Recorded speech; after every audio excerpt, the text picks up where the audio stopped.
Peter Stahl, board-certified urologist and senior vice president of men's sexual health at HIMSS. I've helped many guys with ED in my 12 years of practice. But now you can get world-class care for ED 100% online by going to HIMSS.com. So what are you waiting for? To start your free online visit and find ED treatment at up to 95% off brand name prices, go to hims.com/joy. I spray and scrub, but the soap scum in my bathtub is still there. I spray and scrub, but the burnt sauce on my stovetop sticks around. Sprays can leave grime behind, but Mr. Clean Ultra Foamy Magic Eraser combines the scrubbing power of an eraser with the cleaning power of Dawn to melt away tough messes on contact. Just wet, squeeze, and erase. Stop spraying, start erasing, and clean with more magic than ever with Ultra Foamy Magic Eraser. Mr. Clean, Mr. Clean. Adam Gold here from my friend Dr. Lori Travers at Travers LASIK, and twice in the last week, people have asked me about my experience at Travers LASIK, and I have said, well, if you want 20/20 vision and you want to get rid of glasses and contacts, I think it's a great idea. 919-510-6830, traverslasik.com. 2-year, zero-interest financing is available. About 5 minutes per eye, totally painless. 919-510-6830, Travers LASIK, see what you've been missing. This hour of the Triangle Sports Leader is powered by Ritchie Law Firm, North Carolina's injury lawyers. Visit GotBryan.com. That's GotBryan.com. WCMC HD1 Holly Springs. Take us with you on radio, web, app, Alexa, and YouTube. 99.9 The Fan, the Triangle Sports Leader. I'm WRAL meteorologist Elizabeth Gardner. It's definitely warm out there this afternoon. We're seeing mostly sunny skies, a high of 84 degrees. Not terribly muggy today. The cold front is moving through, and by tomorrow, you're going to notice a drop in the temperature. As a matter of fact, tomorrow morning, we're looking at mid-50s under clear skies, and tomorrow's highs in the mid-70s with low humidity. Weather update brought to you by Newcomb & Company, where your comfort is their business. Visit newcombandcompany.com. 3 o'clock check of your money. Dow Jones is down 515 points to 41,837. Market update brought to you by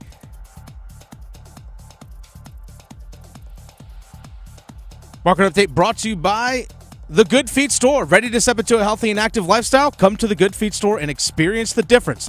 Discover how a simple step can lead to a life of pain-free possibilities.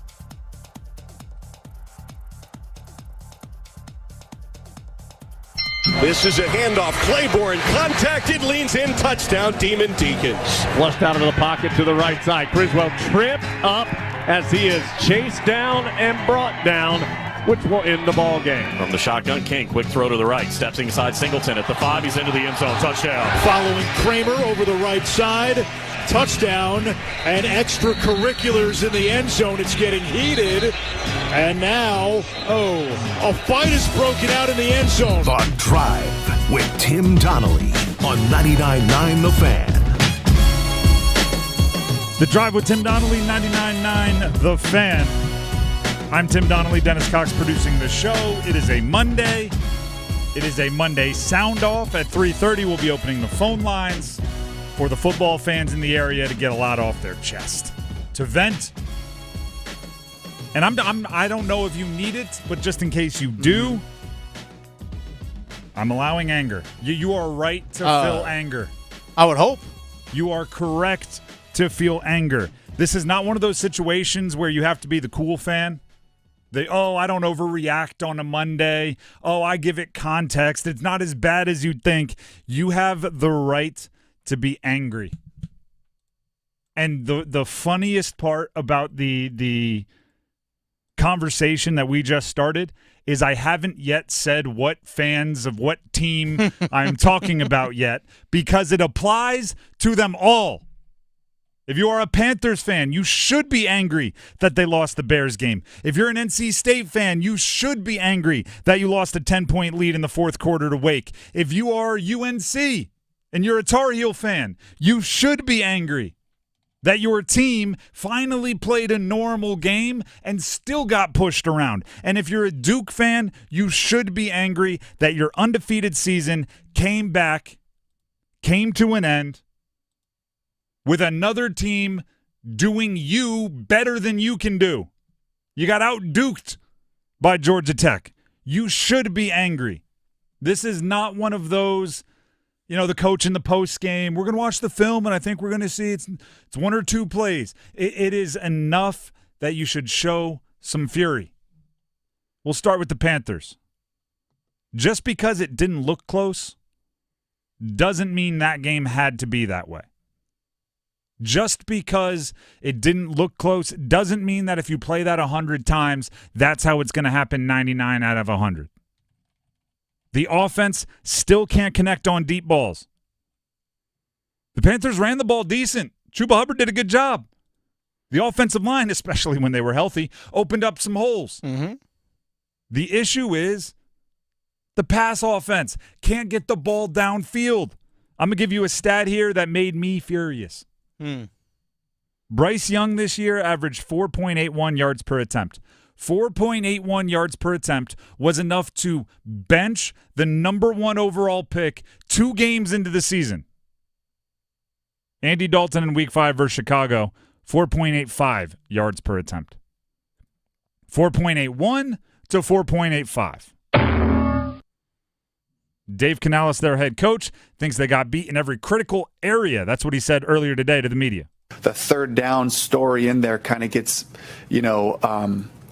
washed out because of the explosive plays and changing the field and the turnovers. So, and then in the red zone, we're 0 for 2. They were 3 out of 4 touchdowns there. So in every single critical area that lead to success on Sunday, we got beat. And, from a coaching standpoint, we're looking at our schemes. We're evaluating all that.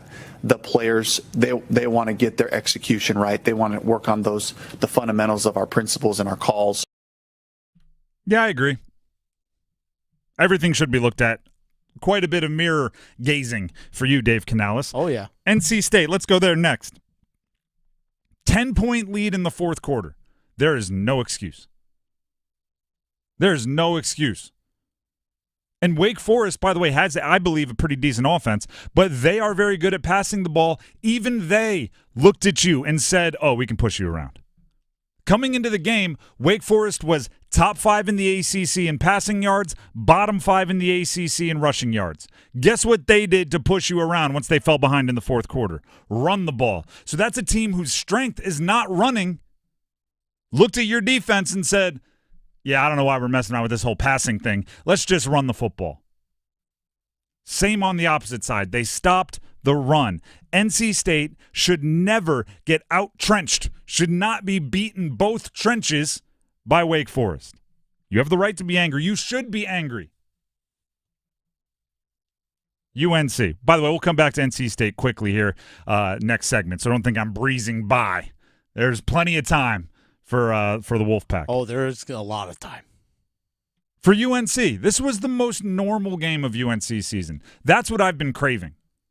That's what you can predict what happens in a quote-unquote normal game when you're not playing the quarterback shuffle, when you're not giving up or having to commit a very, very big come-from-behind game, when you don't have anything crazy. You don't have chaotic turnovers. You don't have punt returns going in both directions or punt block returns going in both directions. When this is happening, in the absence of chaotic turnovers, in the absence of quarterback switches, or anything else dramatic and chaotic, it fell on the normal stuff. And UNC lost those. Significantly less efficient in the passing game. Significantly worse on third and fourth down. The things that coaches point to win and lose games, you lost. Third down conversions.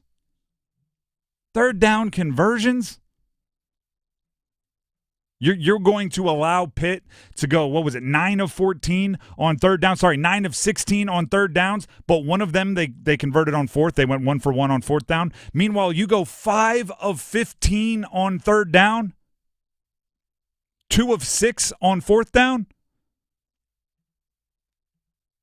That's, quite frankly, not allowed. Duke got out-duked by Georgia Tech. Coming into this game, Duke was 5-0, and how did they do it? They kept it close. They weren't always ahead at the end, but they kept it close. They kept it close long enough to then trust their instincts, trust their grit, trust their toughness, trust Jordan Moore, trust Malik Murphy to make one more play than the others. Georgia Tech even fell behind Duke and then leaned on their running game, just as we saw Duke do to UConn, just as we saw Duke do to Northwestern, just as we saw Duke do to UNC. Only this time it was Georgia Tech doing it to Duke. You know the playbook. Wait. This is what we face in practice. This was a rough one all the way around. And when I say you should be angry, what I mean by that is there's a lot of games in sports that the team will never admit it, the coaches will never admit it, but fans can kind of, in a moment of truth, look at it and go, oh, they're just better than us. Oh, yeah. They had more talent. They were schemed up better. They had more experience. They're a better team. I believe the 3 triangle ACC teams and the Florida Panthers, goodness gracious, and the Carolina Panthers all lost games in differing but stinging ways. And I don't believe any of the fan bases should realistically look at each other and go, hey, at least they tried, but we didn't really have a chance in that one. They gave it the good old-fashioned effort, but, it was going to take something crazy happening for us to win that one. No, all of the games, as I watched them, I was going, why aren't they winning? And those are the ones that should induce anger. Those are the ones when you just, it was right there, you left it on the table and you walked away. 4 for 4. It's really frustrating because, we do it like the anti-fan way. I just need someone in the area to play well. Boost my day. People ask me, like, oh, who are you a fan of? I'm like, professionally, I want interesting, and I want everyone in our region to be good. I want them all to win, to be honest. Exactly. This is brutal. There's no oasis in the desert of dumb losses. Every fan of football that is a fan of the Panthers, NC State, Duke, or Carolina should today be feeling like they need answers, should today be feeling like something needs to change, and you want to see it on the field. And with football, you have to wait a week to see it, but man, there better be some changes. Right, Dave Canales saying everything's being looked at. You're darn right everything should be looked at. And by the way, some of those changes are going to be involuntary because there's so many injuries, of which Carolina couldn't afford. They were already due to years of poor roster management that they're trying to come back from, right? Previous regime and all of that. They were already thin at important positions. Now you're seeing center Austin Corbett out for the year, Taylor Moton out for at least the week, and he's going to be week to week moving forward.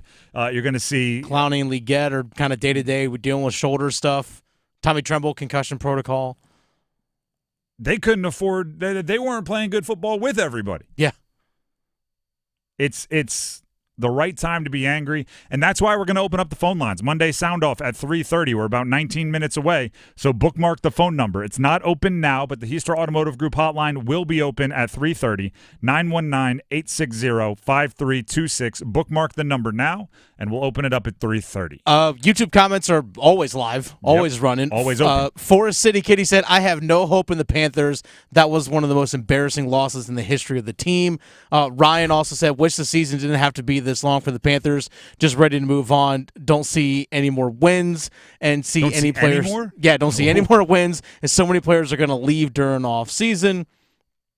So yeah. And also Forest Kitty said, oh yeah, watching former Carolina Panther DJ Moore and the Chicago Bears whoop the Panthers' butts.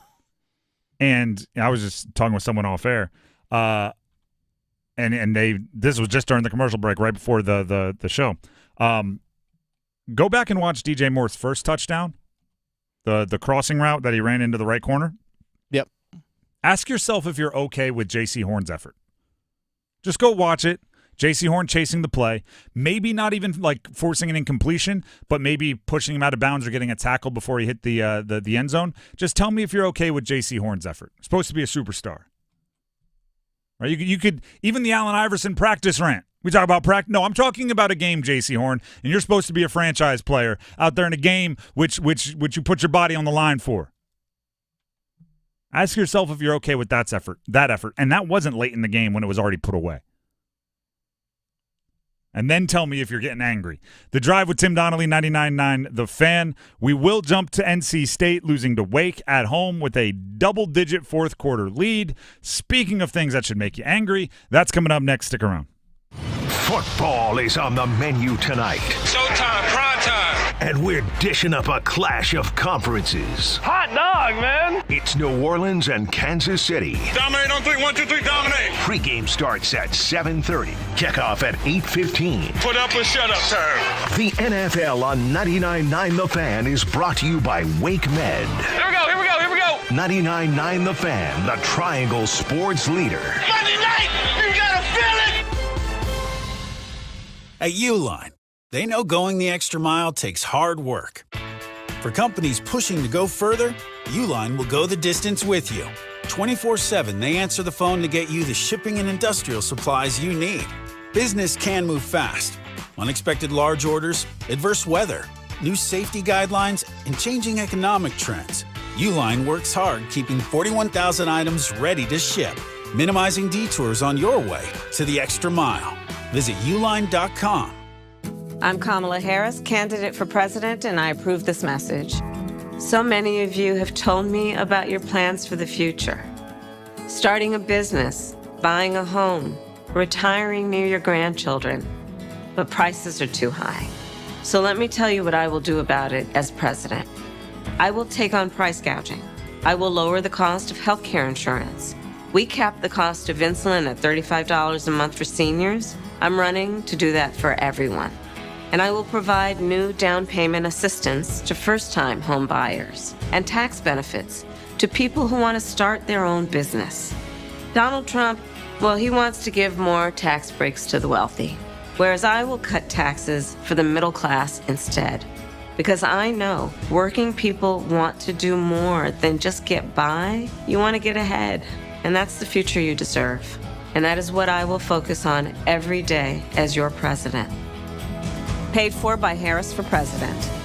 Homeowners, listen up. The Fed has taken action, lowering rates for the first time in years, and Loan Pronto has followed suit by lowering mortgage rates big time. Hey, it's Dennis Cox for Loan Pronto. Loan Pronto just locked in a homeowner at 4.59% APR, the lowest in 2 years. Whether you got your loan last month or last year, it's time to call Loan Pronto and dump that high-rate loan. You can lock in a lower rate with virtually no paperwork and usually no appraisal. There's no limit on how many times you can refi, so get started. Even if you're in process with another lender, give Loan Pronto a call. If you act now, you can even skip your next 2 house payments. Purchase loans available as well, so call now. Get your rate quote in minutes with no hard credit pull and no upfront fees like those other guys. Call 919-381-1760 or loanpronto.com. 919-381-1760, loanpronto.com.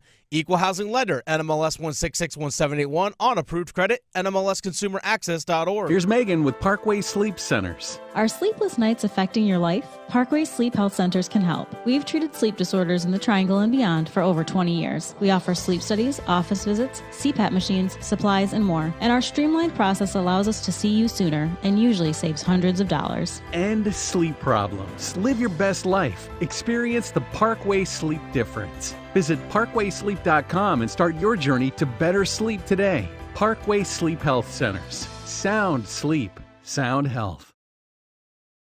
Snap back to Bailey. This is a 3-man Deacon rush. Bailey pumps the brakes on a rollout, reverses it left side of the end zone. Touchdown! 9-yarder Keenan Jackson, his first career score. The Drive with Tim Donnelly, 99.9 The Fan.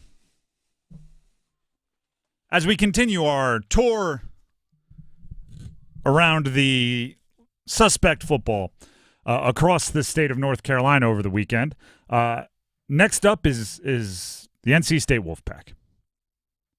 Wake Forest not only won the game, Wake Forest exposed what is wrong with NC State this year. It's the trenches. It's the offense and defensive line. It's something that we all took for granted, and I'll be the first to put my hand up and go, I missed it.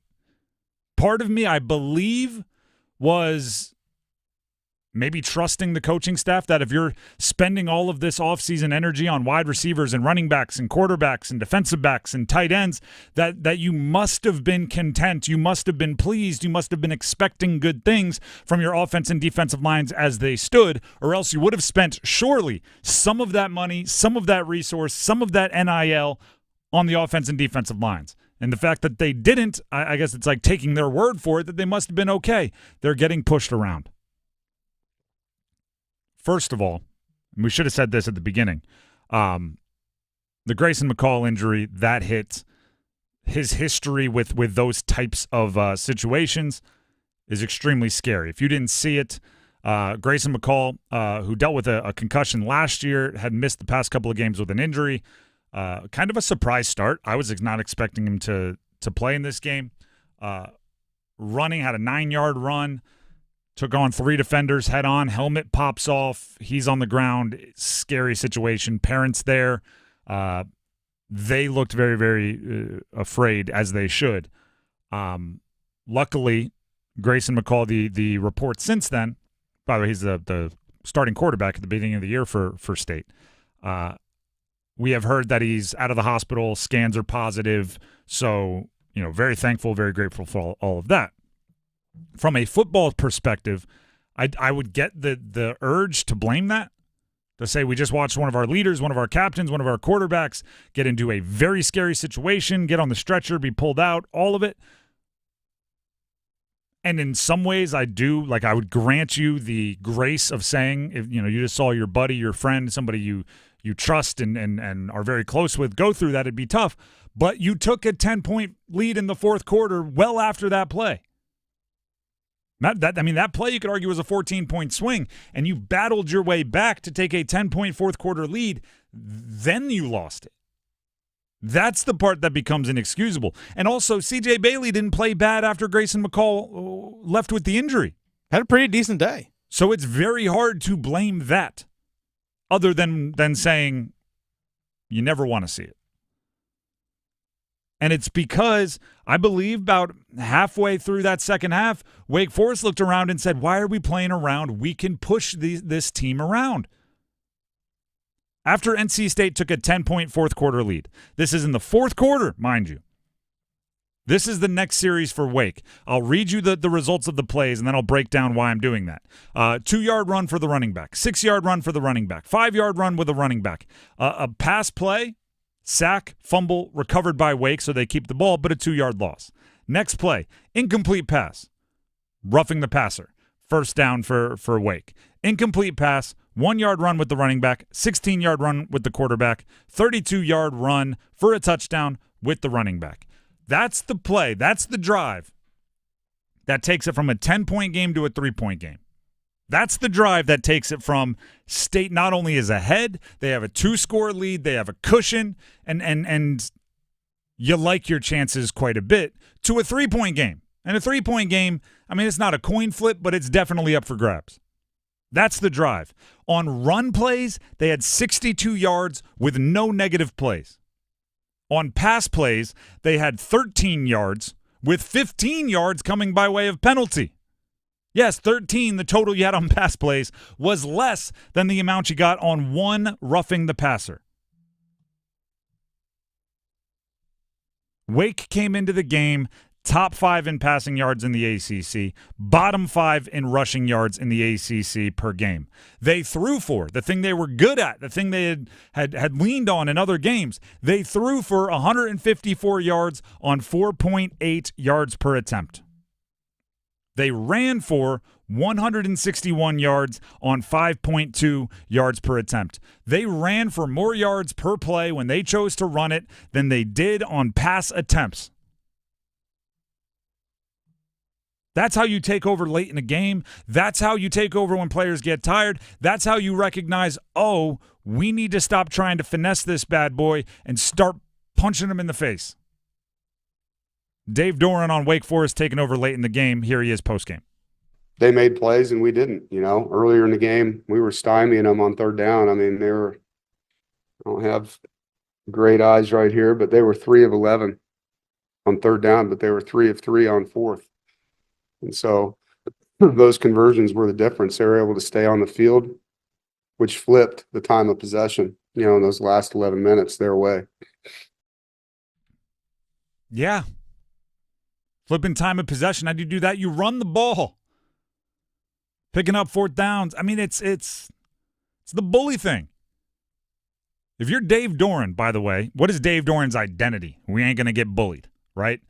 We may not always be the prettiest team. We may not always be the highest of flying teams, but we're going to play defense and we're going to be physical. NC State's offense, I thought C.J. Bailey, they cut him loose. He did okay. They can't run the ball. 29 runs is a good dedication to the run. 29 carries is a good dedication to the run. 3.6 yards per rush is not enough, especially against a team in Wake Forest that was in the top 2 for rushing yards allowed in the Atlantic Coast Conference coming into the game. I don't think it's a blame, we had a freshman quarterback. The freshman quarterback made some throws. Freshman quarterback did some things. Justin Jolie, your tight end, I think is playing his way up NFL draft boards. He is one of the few transfers that is truly living up to and maybe even exceeding some expectations. But when the running game can't get it going, and not only that, you're not even making the other team expend more resources to stop your running game, it becomes more difficult to get Casey Concepcion going. It becomes more difficult to get Noah Rogers going. It becomes more difficult to make the high-flying pieces that you did bring in with the NIL money or did retain with the NIL money effective. This one stings. It goes back to what I said at the beginning of the show. You don't get mad at losses you don't get mad at wins is what Dave Doran said as he underperformed against that team underperformed against a bunch of Group of 5 teams. Right? An inch or a mile. You don't get mad at wins. Let's obey your rules there and say if you don't get mad at wins, you do get mad at losses, right? If you don't get mad at wins, what happens when you give up a double-digit fourth quarter lead? You do get mad at those, right? Everybody has a right to be mad at this one. Matter of fact, as we said, every fan of just about every team in the Triangle has a right to be mad at these. I mean, NC State has not won back-to-back games so far this season, and their only wins have come up against either Group of 5 or FCS schools. I mean, if you want to zoom in, zoom out, that's the big picture right there. Put together back-to-back really good performances. Beat a Power 5 team. Power 4? What do we call it now? Power 4. Just a power conference team. Beat an ACC opponent. Don't get mad after wins. Well, how about you win a couple in a row? By the way, Brett McMurphy, national reporter covering college football, put out his projections for bowl games. Yep. Guess who's not in a bowl game? UNC or State? I actually didn't even look up UNC, but NC State is not. Well, if the trend keeps up, I don't know. I don't know. I'm done making predictions. Done. Well, and actually that is in a lot of ways where I'm at with both UNC and NC State, where I'm going I still think it could click. I still think there's something there that could shift into place and they'd get it. But, we're halfway through the season roughly at the moment. Maybe not halfway, but just short of. How long do you wait? How long do you go, no, give him a chance. The Drive with Tim Donnelly, 99.9 The Fan. We will be opening up the phone lines for a Monday Soundoff, but first, here's Dennis Cox. I know something you can count on. It's my good friends over at Law Tigers. Dennis Cox here with my friends over at Law Tigers. The reason why I say you can count on Law Tigers, if you ever injured in a motorcycle accident, just call 1-800-LAW-TIGERS even before you call your insurance company. And the reason why you can count on Law Tigers, 2 things. 1, they're riders too. Because they understand what your bike is worth. They understand what your gear is worth. They know what you're going through after an accident. They completely understand it, so they have your back in that regard. They don't we'll just kind of take a look at things and kind of piece it together. No, they understand exactly what you're going through after an accident. That's why your case evaluation with them is always free, and they do not get paid until your case settles. That's why you always can rely on Law Tigers. If you want more information about Law Tigers, you can check them out online, lawtigers.com. Even scroll down on their homepage, get their free rider benefit kit as well. But if you are injured in a motorcycle accident, once again, call 1-800-LAW-TIGERS. Again, 1-800-LAW Tigers. North Carolina's motorcycle lawyers. Law Tigers is a network of independent law firms who are members of the American Association of Motorcycle Injury Lawyers. Law Tigers is not a law firm. The Drive with Tim Donnelly, 99.9 The Fan. Let's open up the phone lines. Heister Automotive Group hotline, 919-860-5326. Call in with your thoughts on the Panthers, State, UNC, Duke, whatever you need to get off your chest, whatever you want to vent with, whatever you want to sound off on. 919-860-5326. Monday Sound Off coming up next. It's bow time. It's not just football season. It's tailgate season, and that includes every kind of football, whether it's got goalkeepers or goalposts. The kick is good! Because it doesn't matter where or how you tailgate. When you've got crispy chicken and fluffy buttermilk biscuits from Bojangles, your tailgate is better than great. It's legendary. Head to Bojangles and order your tailgate box with boldly seasoned chicken, fixins, biscuits, and legendary iced tea today. It's bow time. Planning a tailgate? Then it's bow time. Bojangles has everything you need for the perfect tailgate, no matter how many fans you're trying to feed. There's the original tailgate, the super tailgate, and for a really big crowd, the jumbo tailgate special. And if you like your chicken off the bone, choose the Supreme's tailgate special that includes 12 perfectly seasoned tenderloin fillets. So grab the tickets, get that Bojangles tailgate special, and go. It's bow time. We all hear the radio ads about the IRS. They tell you to be afraid, to be scared, and they try to frighten you into calling. I'm not here to do that. Tax Relief Advocates is different. TRA is here to tell you that if you owe money to the IRS, whether it's $5,000, $50,000, or $500,000, we have a solution. It doesn't matter if you're sitting in your car, at work, or with your kids. No matter where you are, call now. 800-575-6759. Don't lose hope. TRA can eliminate or reduce what you owe to the IRS. Generous programs are now available that can give you a fresh start. Our passion is taxes and helping individuals fix their IRS problems. We have over 1,000 5-star reviews on Google and an A+ with the Better Business Bureau. You don't need to be afraid of the IRS any longer. End your tax nightmare today by visiting us online at TRA.com or call 800-575-6759. That's 800-575-6759. Tax Relief Advocates. Real solutions for real people. It's Trick Out Your Wheels with Soundstation and Security. Our contestants are ruling the streets. Here come the bikes and the bass is bumping. Soundstation and Security can hook up all your vehicles with amazing custom stereo systems and speakers. Does that golf cart have strobe lights? It sure does. Soundstation has tons of LED lighting options for your bike, ATV, and even golf cart, and we install it all. If it's got wheels, Soundstation and Security has got you covered in Raleigh, Smithfield, and myhotsound.com. Hey, what are you doing up on the step stool? About to clean these light fixtures. The whole family's coming over, and if there's even a speck of dust in the house, my abuela will find it. Here, I got a Swiffer duster to help with that. A Swiffer what? A Swiffer duster. It has this cool extendable handle that reaches 6 feet to get high and low, with fluffy dusters that easily trap and lock dust. So, no more step stool? No more step stool.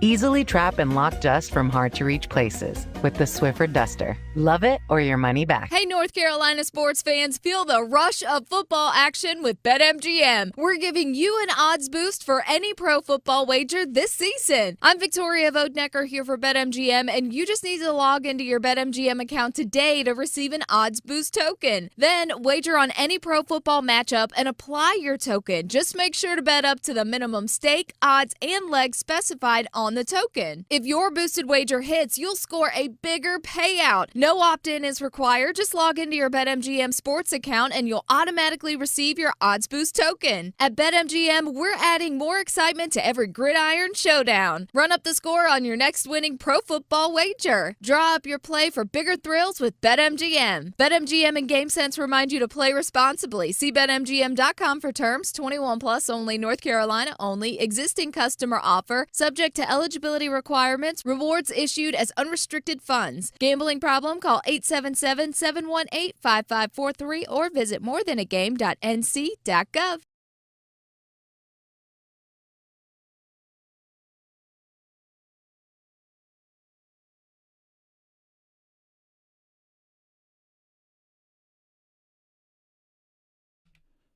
The Drive with Tim Donnelly, 99.9 The Fan. We have opened up the Heaster Automotive Group hotline for a Monday sound off, and hoo boy, is there something to sound off on.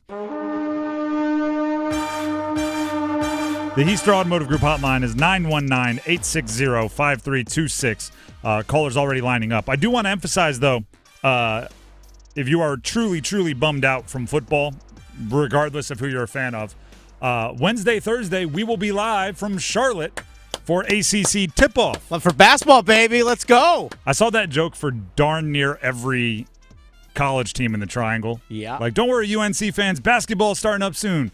Then you refresh. Don't worry, Duke fans, basketball starting up soon. Then you refresh. Don't worry, State fans, your Final Four basketball team starts up soon. And I'm just like, all right, Joe, it's true. If you need a little pick-me-up, Wednesday, Thursday, we'll be hearing from players, coaches, everybody down there in Charlotte. And Canes dropped the puck Friday. There you go. Like, let's go. There you go. A winning pro sports team is going to be back playing this weekend, folks. There you go. So it's it's not all bad. But the football was kind of all bad. Thus, Monday sound off. If there's something you want to sound off on from the weekend, whether it's Panthers, whether it's college, whatever game it is, heck, if you want to play devil's advocate and give us the silver lining, we'll hear that as well. If you're a Wake fan, there you go. Brag. Let's go. If you're a Wake fan, this if is you're your chance. Charlotte 49ers fan, dive in. Heaster Automotive Group hotline 919-860-5326. We'll start with Dave. David in Smithfield. David in Smithfield, you want to sound off on NC State? What do you have for us? Yeah, I want to just apologize to you. I tried to last time my phone was messed up, but I apologize to you. I hyped this team up since last February, and they have flat crapped the bed. Well, what did you miss? What do you feel like you didn't see that you now see more clearly? I guess we're just not. Well, linebacker, one thing we're not really bad at linebacker, but you just cannot lose. You can't lose to Wake, and I have defended Coach Dorn over and over the years, but we've watched them lose at Wake Forest. It's cost us a chance to go to the ACC championship. We've lost to Wake Forest at Wake Forest. We lost Wake Forest at home. We've lost to, we lose to Boston College when we shouldn't have lost to Boston College. We're losing games we shouldn't lose. And eventually, I've not got any confidence in this coaching staff now. It's just, you cannot ask us to. You asked us, I donated money. You're asking people to donate money to do well.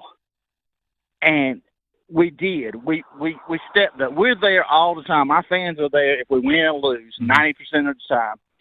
And you just sold us a bill of goods that won't no good this year. You should have. If we were having problems in offensive line and linebacker, we should have went and got somebody. Appreciate the call, David. I'll give you a few comments here, but I sense I hear what you're saying. I feel it. Call back in anytime.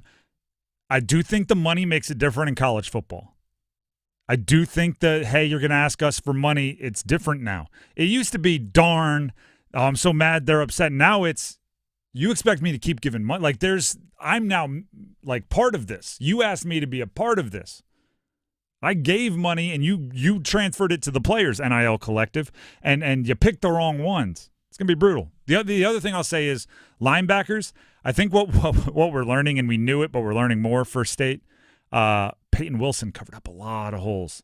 Yeah. That guy is good. He had 9 tackles last night in a Sunday night NFL football game, and he covered up a lot of holes. And it might not be like, oh, the new linebackers aren't good. It might be the new linebackers aren't Peyton Wilson, which unfair comparison to the current linebackers. We'll go to Charles and Dunn. Charles and Dunn on the Heaster Automotive Group hotline. You can be as well. 919-860-5326. Charles wants to talk Panthers. Charles, thank you for calling in. The floor is yours. Go ahead and sound off. Hey, man, look, how y'all doing, first of all? Doing well. I know this might mess up the ratings a little bit, but in the state of North Carolina, we just need to go ahead and shut football down. Let's just shut it down. Let's watch NC Central. If you want to talk about NIL, let's put some of these 1A, 2A high schools on a Bojangles billboard and watch football.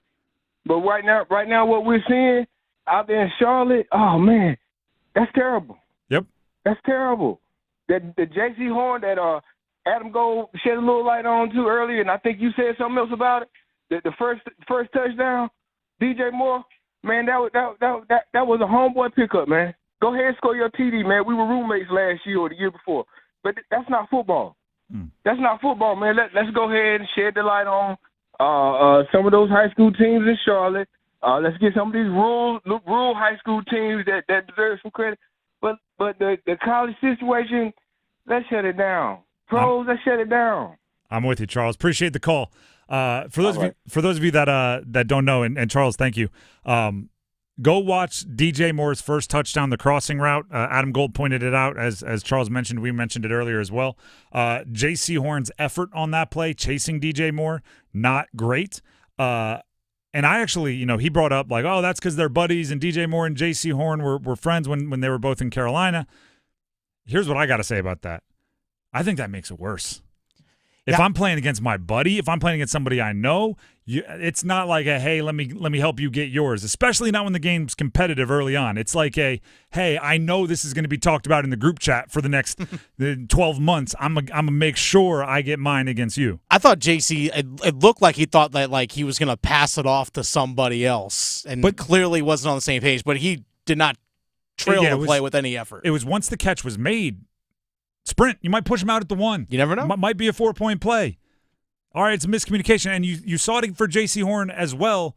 The Rashid Shaheed deep ball early, maybe it was like 5th play of the season. Yeah, it was the very first drive. For New Orleans. Again, he thought there was going to be a safety over the top, and he didn't make the play, whatever. But he didn't chase Shaheed as fast and as hard as he could have, and that starts to become an issue. You're supposed to be the dude. Everybody's looking at you. Justin in Raleigh, next up on the Heister Automotive Group hotline, 919-860-5326. A little change up here. Wants to talk about the Ravens, so maybe an optimistic look here. Justin in Raleigh, thank you for calling in. What do you want to sound off on about Baltimore? Thanks for having me, guys. So I'll admit that they got gifted a win yesterday. The overtime turnover, Cincinnati doesn't capitalize on it. They blocked the field goal. A lot of things went their way, but the way that the last 2 games have gone for the Ravens and the way that the last 2 games have gone for the Bills, the Ravens are now the team in the AFC to beat other than Kansas City. The script has completely flipped on their season, and the script has completely flipped on the Bills' season. We went into this year thinking the Bills were going to be the team to beat other than KC. That doesn't look like it's going to be the case. Baltimore looks solid.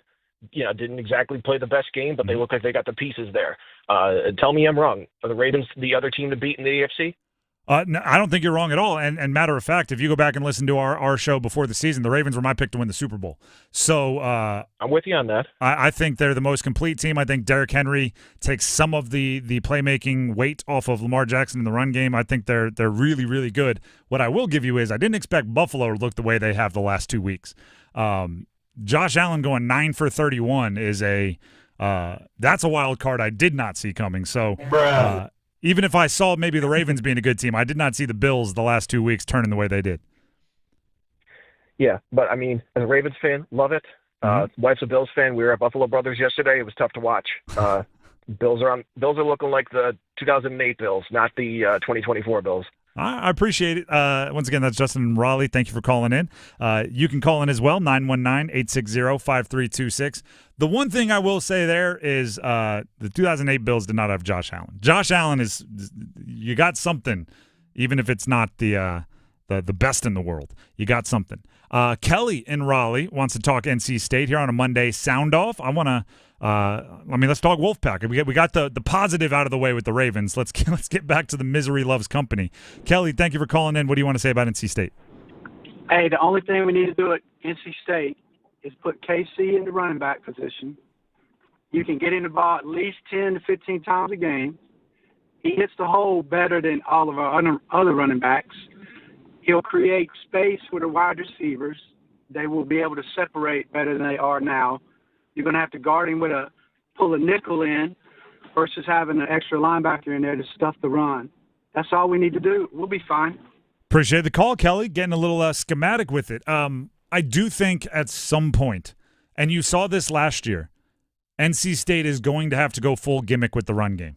And by gimmick, I just mean you can't keep handing it off tackle to running backs that aren't picking up yards. Last year, you saw – or hitting holes that aren't there. Or running straight into the back of your own offensive line. Last year, you saw it. At a certain point, they said, guess what? We have Casey Concepcion on trick gadget plays, and we have Brendan Armstrong running the football. Maybe you do that at some point. it seems like they're holding off as long as they can before doing that. But I mean, you're now flirting with bowl eligibility at this point, and to me, smoke them if you got them. Whatever ammo you have, you got to let it fly because obviously not making a bowl game becomes a massive problem. Eric in Raleigh up next also wants to talk NC State. The phone lines are open for a Monday sound off, 919-860-5326. Eric, thank you very much for calling in. Go ahead and sound off. Yes, sir. So lifetime Wolfpack fan here. NC State was living on a high this year with pretty much every sport. And I was really looking forward to seeing some good football, but it just seems like the players aren't meshing together. Jordan Waters looks terrible. I think Bailey gave us the best chance to win, and I know Grayson McCall, it's his final year. But putting him in, I felt, was not giving us the best chance to win. Interesting. Thank you for the call. The Grayson McCall the whole situation is so tough. I think it might have been a trust thing because after the NIU game, the post-game comments very, very obviously made it like we're not running our full offense because we have a freshman quarterback. You can't do that for a season. So Grayson McCall being put back into the game, I think, was more of we trust him with the full playbook. Even if he might not be as physically gifted, we're going to trust him with the full playbook, so he's going back in. I actually think they cut it loose more with Bailey after Grayson McCall's injury this week, which may have been necessity. May have been, all right, we acknowledge it's unlikely Grayson McCall gets back into a game. Now we have no choice but to let it fly with Bailey. So I don't know if he gives them the best chance. I think it was a trust thing, though. I think they felt you got the best chance to win with a full playbook, and you couldn't do that with the freshman. So, I'm agreeing with you, but, for different reasons. That brings us to Nina in Roxborough. Nina in Roxborough wants to talk the NFC North conversation here on a Monday Sound Off. Nina, thank you for calling in. What do you have for us? Good afternoon. Good afternoon. I'm actually a Bear fan, but I'm not going to rub it in. All right. No offense, but right? Minnesota's 5-0. Mm-hmm. You don't hear much about them. I don't get it. Are they really good, or they just been lucky? Bear fans hate Green Bay, and we even hate Aaron Rodgers in the AFC now. But I can't quite get Minnesota yet. Can you help with that? I can, and I'll do my best. Thank you for calling in. Here's the Minnesota issue. Minnesota, to me, eye test wise, has looked like one of the best teams in the league through 5 weeks. But there's always two things here. It's always hard to trust a makeover. It's hard to trust Sam Darnold. It does feel like there's some let's wait around and see if he turns back into a pumpkin. But then there's also this other thing, which is they're forcing a lot of turnovers. And occasionally you see a team do that and it becomes fluky. I don't believe their defense is fluky. I think Brian Flores is one of the best defensive minds out there. He had Aaron Rodgers in a pretzel this past weekend out there in London.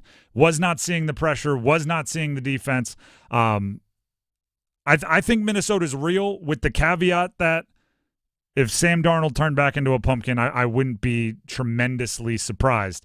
But 5 games is 5 games. They've beaten San Francisco, who's not a pushover. They've beaten Houston soundly, who's not a pushover. They beat Green Bay in a shootout where Jordan Love threw for 400 yards and 4 touchdowns, but they also turned him over 3 times. It's a little bit of everything going on there. So I don't think Minnesota's a fluke. I think, I don't know if they're a Super Bowl contender, but they're a contender in the NFC for sure. Who do we have up next here? We have Steve in Chapel Hill. Steve, thank you for calling in. Our first sound off on UNC of this week. So we'll set the table for you. UNC lost this past weekend to Pitt. Steve, go ahead and sound off. My question is, how long can Carolina afford to keep Mac Brown? The beginning of the second half, if you looked at those stands, there's nobody there. And this week's going to be worse. Last week was homecoming. Forget the football. Forget their 3-3. Nobody's showing up. How long can they afford to keep the guy? I know he'll be there through the end of the year, but they're going to go broke. Thank you. Appreciate the call.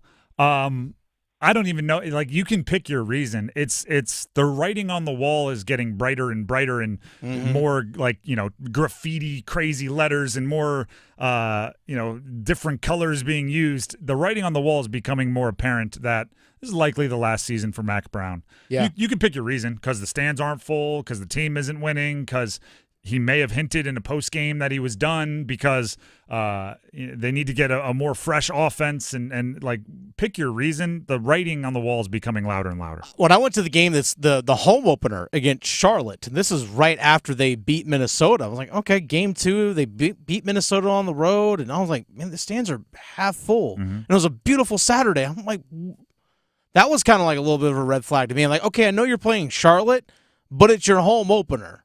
And your team was 1-0. And you came off a win against a Big Ten team. So maybe it has nothing to do with winning. And I've said this before. I don't know. It was an interesting thing. I've said this before. I think UNC is a sleeping giant of cool. I think if you get a younger coach with a little bit of swag, or maybe a lot of swag, that whole environment changes. Needless to say, no offense to Mac Brown. I don't know many 70-plus-year-olds with swag. He brings more charm and class, which is just a couple degrees different. Vince and Raleigh up next here on the Heister Automotive Group hotline on a Monday Soundoff. Vince, what do you want to talk? Oh, NC State here, it says in the notes. So, Vince, go ahead and sound off on the Wolfpack. Hey, Tim, thanks to both of you for taking my call. I always love your show, especially the Monday feedback on football. I last week called in, and I was advocating for them to switch over to Grayson McCall if he was, physically healthy. Yep. And I was surprised. I was actually at an event and listening on the radio, and they're like, yeah, it looks like they're going to go with Grayson McCall. And I was like, well, I was pleasantly surprised. I thought, you know what, maybe we'll see if we could open up the offense a bit. And if you did notice, in the first 3 plays, he had a trick play in there, double reverse, flea flicker, and they were clicking. So I think I was onto something because, as I said last week, I was feeling as though the offense, as you said before, Bailey's kid, I love the kid. I'm not putting him down at all. He's really done a great job in a tough situation. But it's like they do kind of take an already pretty conventional offense, and what they tend to do with it is even simplify it further. And I think by the fourth quarter, talk about tricks, I think it's a one-trick pony, and everybody knows what they're going to do.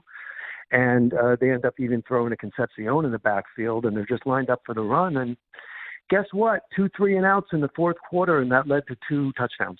You can't have that. And just, I'm not blaming everything on the quarterback. As you said last week, our offensive line needs improvement, and definitely the defense, although they did have 3 fourth-down conversions, so that puts a lot of pressure on the defense. Basically, Wake Forest, with 1 win, they were just playing with house money and saying, forget it, I'm just going to go on 4th down every time. 4th and 9 they converted, and that's on the defense there. You've got to stop them there and also pick up the fumble. So there's a lot of blame to go around, and I'm not blaming Bailey for the loss. I'm saying I agree with you before how because he's a freshman, it does kind of limit them. Yep.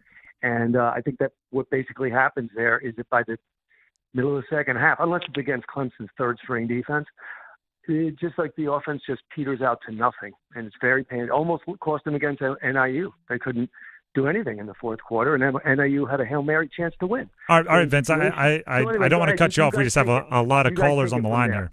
Thank you very much for the call, and I'll address what I think you're getting at there. I don't think Bailey, once he came in for Grayson McCall, was holding the offense back.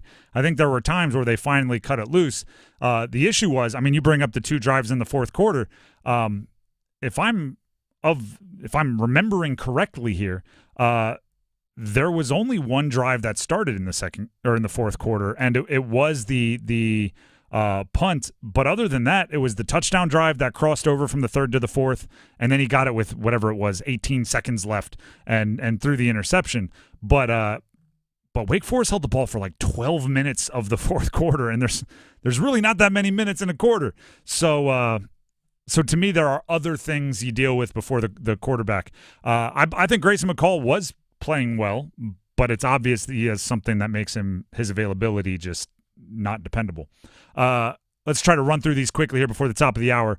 Barry and Selma, I hate to rush you, but as quickly as you can, go ahead and sound off on NC State and the Vikings. Well, NC State is doing no more NIL money. Got to get rid of the offensive and defensive coordinators. And my Vikes, as long as Sam Darnold holds out, man, they're looking pretty daggone good. I like it, and I appreciate the quickness on that. You brought up 2 of the things we've talked about, which is the money makes it different in college football, right? With NIL money, if everybody gives a bunch of cash, a bunch of fans give a bunch of cash, and it doesn't work out, you better see changes, right? We're now like meaning fandom in college football. Fans are now like the angel investors, where it's like we We just check in on the dollars and cents at the end of the year. Yeah. How's my portfolio? And if we're not seeing a return on our investment, we better see a new CEO. We better see a new plan. Like, we're not going to be there working day to day, but you got our money, so we're going to expect some answers. Max in Chapel Hill, you're next up on the Heister Automotive Group hotline. Go ahead and sound off on your Patriots, as I see it here in the notes. All right. Yeah, there's a triangle connection because I'm talking about Jacoby Brissett and Drake May. Yep. Lifelong Patriots fan here. Spent 20 years just nervous as all hell that they wouldn't make it to the Super Bowl. So every game was a razor's edge. Now it's almost fun because I expect mediocrity. My point is, do not start Drake May. Please don't put him behind that offensive line. I want to see my Carolina boys succeed in the NFL.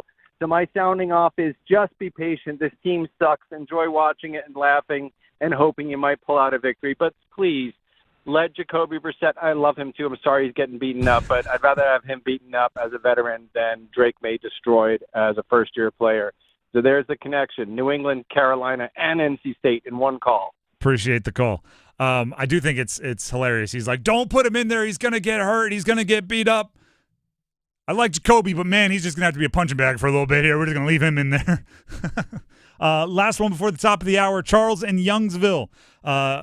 Chicago. Oh, I imagine this. Chicago to Raleigh is the question. Really quick, I promise you. All right, go ahead. Youngsville. All right, so White Sox fan, Bears fan, Chicago Fire fan. I've been here since 2008. I want teams that I can root for. This is the first Bears team that I can root for. Please help me. Please help you? Oh, he wants local teams to root for. Okay. I do. I've been here. I'm not going anywhere. So, like, I was ready to give it on the Bears. I can't watch the Bears. So now here we go. So soccer, baseball, they're talking about getting new baseball teams. Mm-hmm. Okay, I'm with it. I think I hear what you're going at. Appreciate the call. I guess so he's not bailing on the Bears is what he's saying. Yeah, sounds like it. I think the obvious on-ramp here is pick colleges. We are the college center of the proposed new power conference deal that the Athletic had, New York Times had.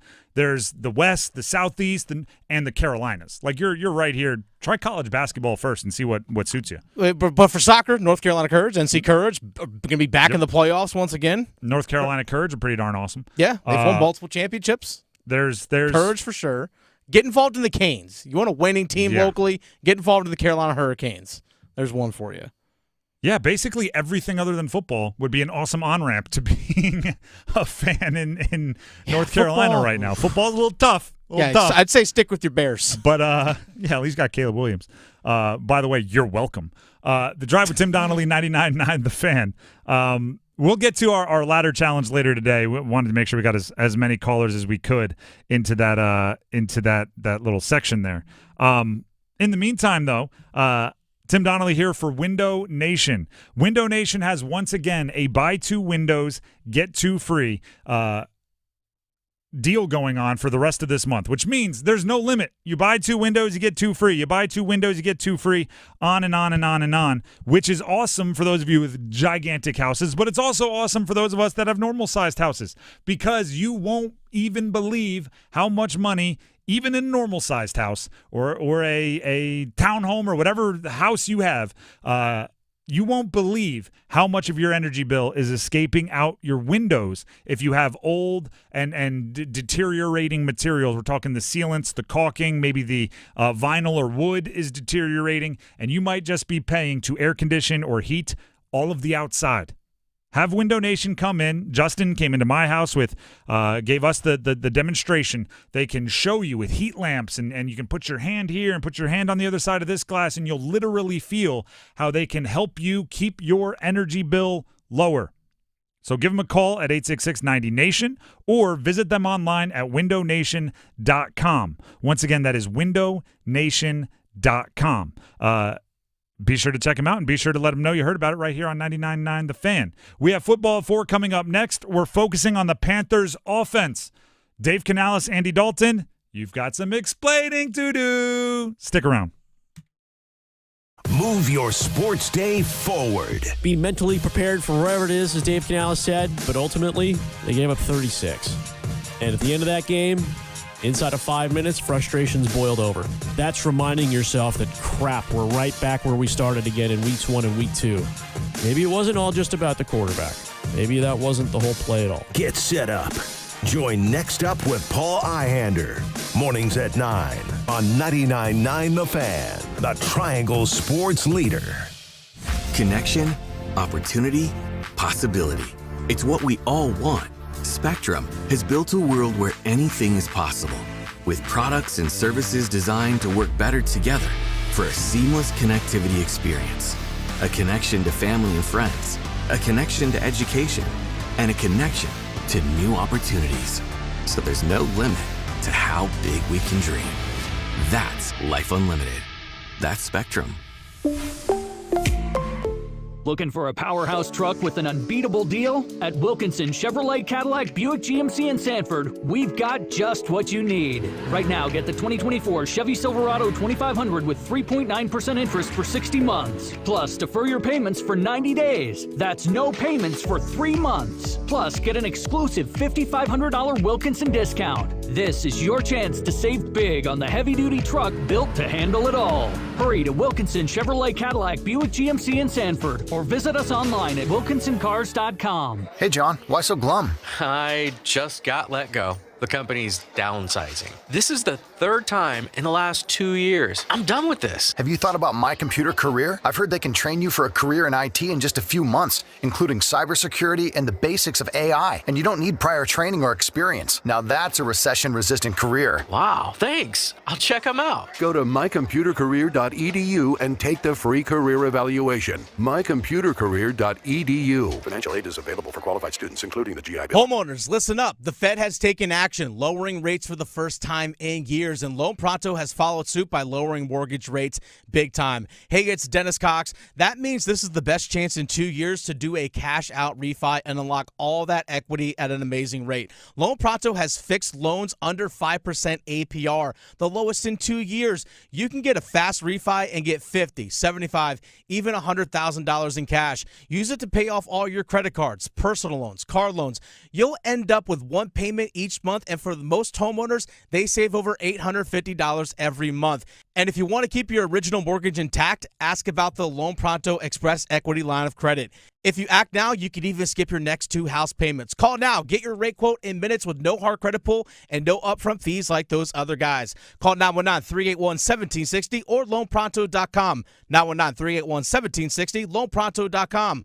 Equal housing lender, NMLS 1661781 on approved credit, NMLSconsumeraccess.org. At Take 5, we're faster than you think. That means we'll change your oil and have you back on the road before you can count all the change in your center console. Cha-ching, baby! Just sit back and relax while our fast, friendly team does all the work. Take 5, the stay in your car 10-minute oil change. Appointments now available at participating locations. This hour of the Triangle Sports Leader is powered by Ritchie Law Firm, Raleigh's injury lawyers. Bounces his way into the end zone! Touchdown! Visit GotBrian.com. That's GotBrian.com. WCMC HD1 Holly Springs. Take us with you on radio, web, app, Alexa, and YouTube. 99.9 The Fan, the Triangle Sports Leader. I'm WRAL meteorologist Elizabeth Gardner. Cold front crossing our area right now, and ahead of that front this afternoon, it's still warm with temperatures in the mid-80s. But temperatures begin to fall tonight. We'll see a low of 56, and tomorrow's high 74 with a nice drop in humidity. Weather update brought to you by Newcomb & Company, where your comfort is their business. Visit newcombandcompany.com. 4 o'clock check of your money. Dow Jones is down 398 points to 41,954. Market update brought to you by Zero Res. Celebrate the spooky season with Zero Res. Get 3 rooms of carpet cleaned with Zero Res starting at just $119. And get a free dryer cleaning with the purchase of an air duct cleaning. Book online at ZeroResRaleigh.com. Again, ZeroResRaleigh.com.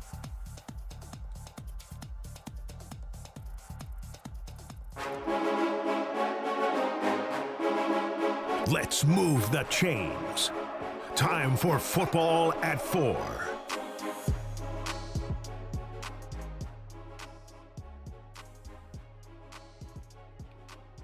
The Drive with Tim Donnelly, 99.9 The Fan. Before we move on to football at 4, bit of serious news, and I have some firsthand knowledge of how serious this Hurricane Milton in Tampa situation is expected to be. Yeah.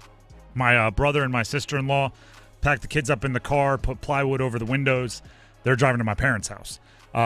So Tampa is expected to get mollywopped pretty good here. Mm-hmm. With that being said, thoughts, support, everything go out to everyone in that portion of the country.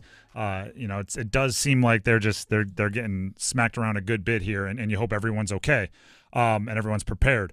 But the Canes are expected to play in Tampa on Saturday. Yep. They open at home against Tampa on Friday, then Saturday at Tampa. So they're doing a little quick home and home to open the season. Wouldn't be surprised that Saturday game is affected somehow. So this comes from Eduardo Encina, who's a beat writer covering the Tampa Bay Lightning for the Tampa Bay Times. He said, no official announcement yet, but all signs point to the Tampa Bay Lightning evacuating to Raleigh today with Hurricane Milton approaching. Team was packing up. Tampa Bay Lightning open the season again this Friday at Carolina, depending on the severity of the storm. Saturday's home opener at Amalie Arena, down in Tampa, is in jeopardy. So this is kind of something that things need to figure out. And people might say, well, just play Saturday in Lenovo. Well, here's the thing. State plays a football game that night. Unless you played at noon, parking is going to be a complete and total disaster. So that's something you have to figure out logistically as well, because State has an 8 o'clock game. It just becomes a Saturday night. Tangled web of decisions that have to be made. So, again, you hope, I don't know, that the storm doesn't about face and drops all its power and all of its severity. Yeah. But barring that happening, you got to play it by ear. You got to make the best decisions you can, and I'm sure that's what the NHL, the Lightning, and the Canes will all do. But that's just to keep you updated. Now let's jump into football at 4. I tweeted this out, but I do think it's kind of the best way to describe it. That Andy Dalton new car smell wore off pretty quickly, didn't it? Yeah, it did. All of a sudden, it went from the honeymoon phase to, we're back in this studio apartment, and why don't you pick up your laundry? Like it got pretty real pretty quick, didn't it? And the offense is what the offense is. I don't say this as a compliment. It looked like the offense Bryce Young was leading weeks 1 and week 2. And that's not to say that players weren't making plays, because Chuba Hubbard ran for almost 100 yards, and he wasn't doing that in week 1 and week 2. No, he wasn't. But what I'm saying is the thing that held back the offense this week against the Bears was the thing that held back the offense in week 1 and week 2. And that is the inability to push the ball down the field. Bryce Young this year averages 4.81 yards per attempt. And by the way, that includes a kind of a nice little dime ball down the right sideline to Miles Sanders in this game. So week 1 and week 2 would have been a little bit lower. Andy Dalton, however, had been better. He had pushed the ball down the field. He had taken more chances. Andy Dalton in week 5 versus Chicago, 4.85 yards per attempt. Bryce Young, 4.81. 4.81 for Bryce Young, 4.85 for Andy Dalton in week 5. That's an issue. And you could say, you can't blame Bryce Young's inability to throw downfield. You can't blame Bryce Young's noodle arm for Andy Dalton not testing it downfield. Now you have to start looking at the common denominator, which is Dave Canales calling plays. Dave Canales was asked after the game why there weren't more passes downfield. This is what he had to say. Third downs, like when a defensive line is fresh and they can rush, it helps when you extend the drive. You can take those shots, and maybe that's on me, mixing in those shot plays too, just so that we can get those opportunities down the field, because good things happen. Sometimes you make the play, sometimes you get a defensive pass interference, and you get a extension of a drive or get yards that way. So a mix of it, but I don't know what this day would have come out of. We have to just do better. We got to do better on third down. We got to get off the field. And so we can play complementary football. And that's the goal, is to try to get us back to playing good football, which we did the last 2 weeks. Maybe it is you. You're the guy calling the plays. Maybe it's me not getting those shots. Yeah. You have to call shot plays. You have to. And we know Andy Dalton is willing to throw them because we have a decade of him as a starter throwing it downfield. And guess what? Like you look at Dave Canales' offense last year, they did take shots downfield. But do you know what else they had? Mike Evans and Chris Godwin. You don't have to scheme those guys open. Tell Mike Evans to run a go. Baker Mayfield's going to have a pretty good feeling that he can throw that. Got to scheme open some of these Panther wide receivers. Deontay Johnson, I like as a player. I think he's better than he's showing. Deontay Johnson this season under Andy Dalton continues to be inefficient. And I pointed this out last week. He had back-to-back weeks of a bunch of yards. He had 122 one week. What was it, 80-something the next week? He had a touchdown in each game. Everybody was excited. I did point out multiple times he's got 15 catches on 27 targets. Efficiency matters. Since Andy Dalton has taken over, when you mix in the Bears game, Deontay has caught just 54% of the balls thrown his way. I'm sorry, repeat that one more time for the people in the back. Since Andy Dalton has taken over, Deontay Johnson has caught just 54% of the balls thrown towards Deontay Johnson, the balls targeting Deontay Johnson. Woof. Just to put that in perspective, to be in the top 25 in the NFL of guys who have caught at least 10 passes. So we're not talking about hey, this tight end has caught all 3 of the targets directed towards him. At least 10 passes caught. To be in the top 25 of the NFL, you need to catch 71% of your targets just among wide receivers. So eliminate all running backs, eliminate all tight ends. Just among wide receivers. To be in the top 25 of the NFL, you need to catch 71% of your targets. Deontay Johnson is catching 54, and he's supposed to be the top dog. He's supposed to be the number 1. Take that for data. Chuba Hubbard and the run game are being effective. The quarterback and the play calling have to be the ones to take advantage of the run game being effective.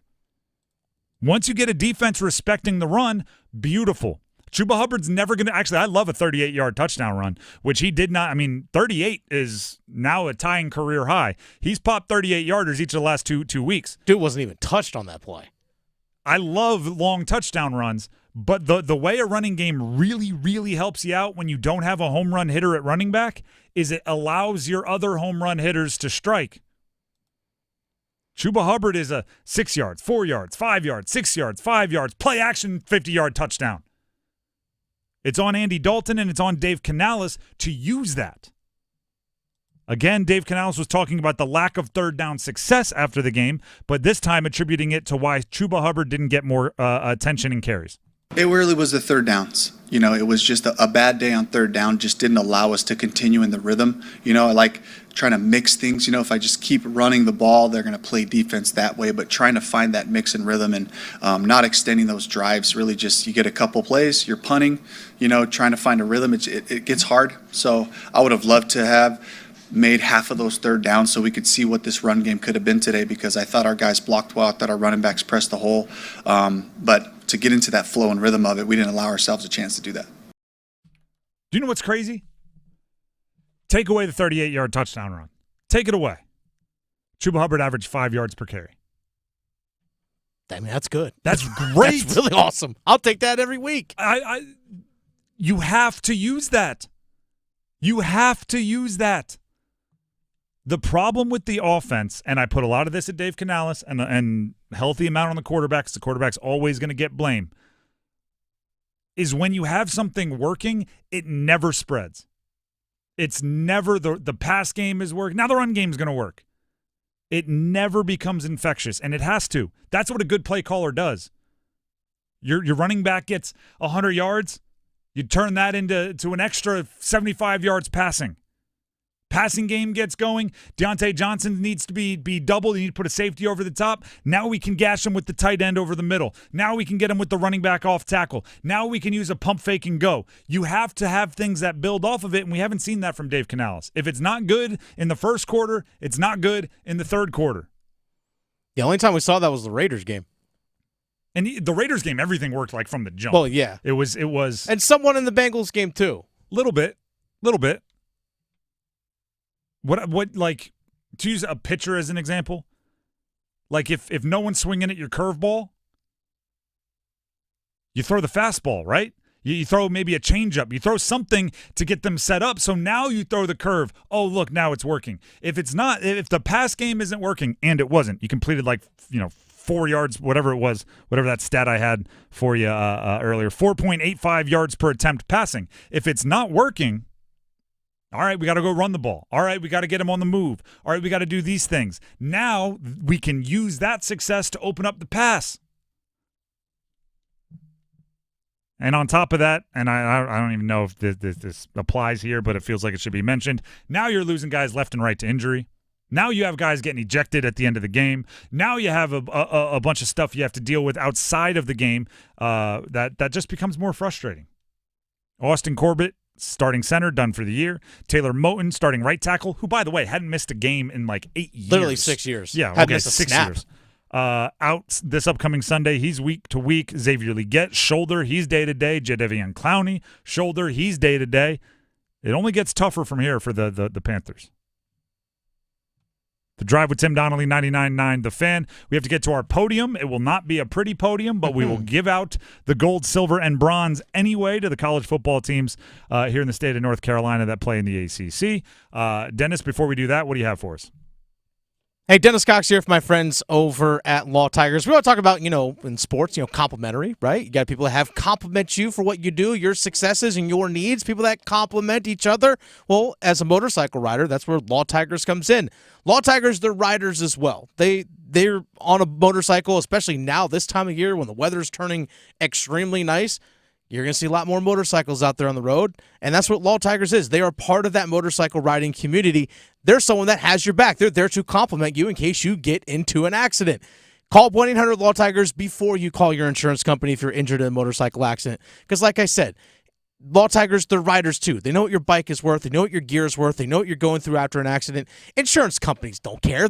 Let's be real. Insurance companies want to pay you the least amount possible. Law Tigers, they have your back. That's why your case evaluation with them is always free, and they do not get paid until your case settles. So again, if you're injured in a motorcycle accident, call Law Tigers at 1-800-LAW-TIGERS. 1-800-LAW-TIGERS, North Carolina's motorcycle lawyers. Law Tigers is a network of independent law firms who are members of the American Association of Motorcycle Injury Lawyers.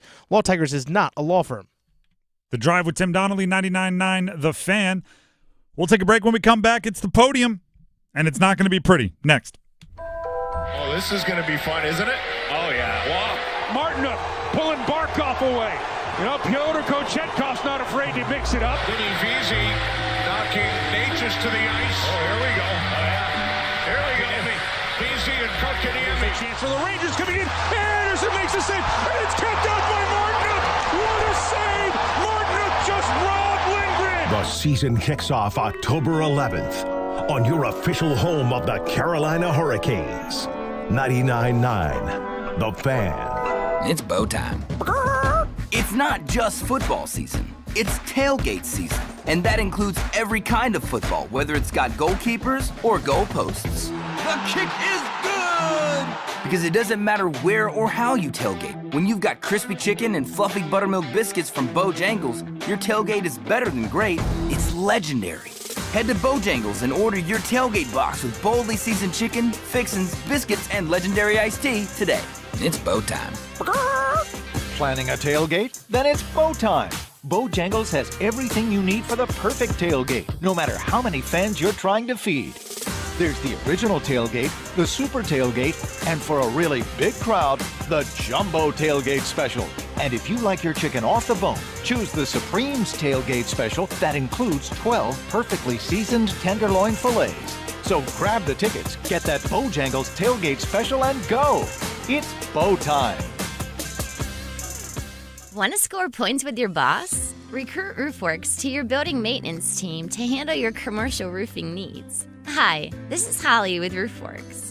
We've helped hundreds of Triangle businesses with their commercial roof maintenance, repairs, and if necessary, total replacements. Our pros come to your site, assess your roofing needs, and then give you a range of options to fit your budget. And we'd love to work with you. For roof maintenance and repair, contact us today at roofworks.com. That's roof, WERKS.com.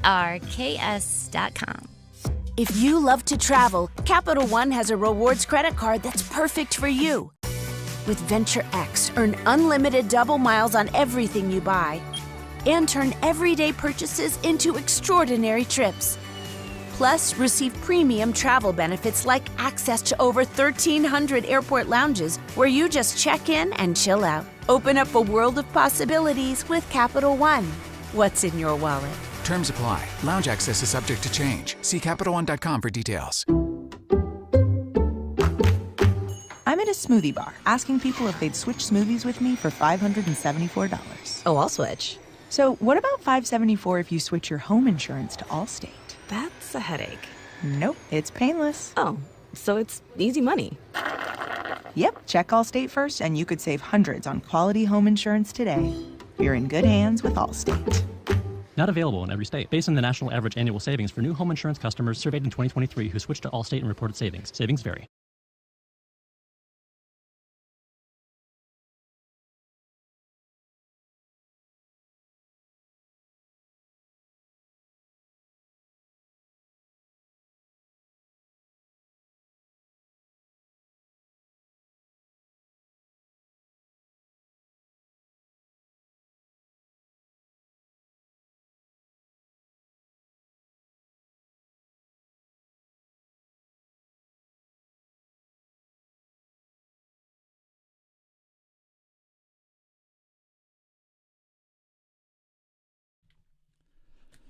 The Drive with Tim Donnelly, 99.9 The Fan.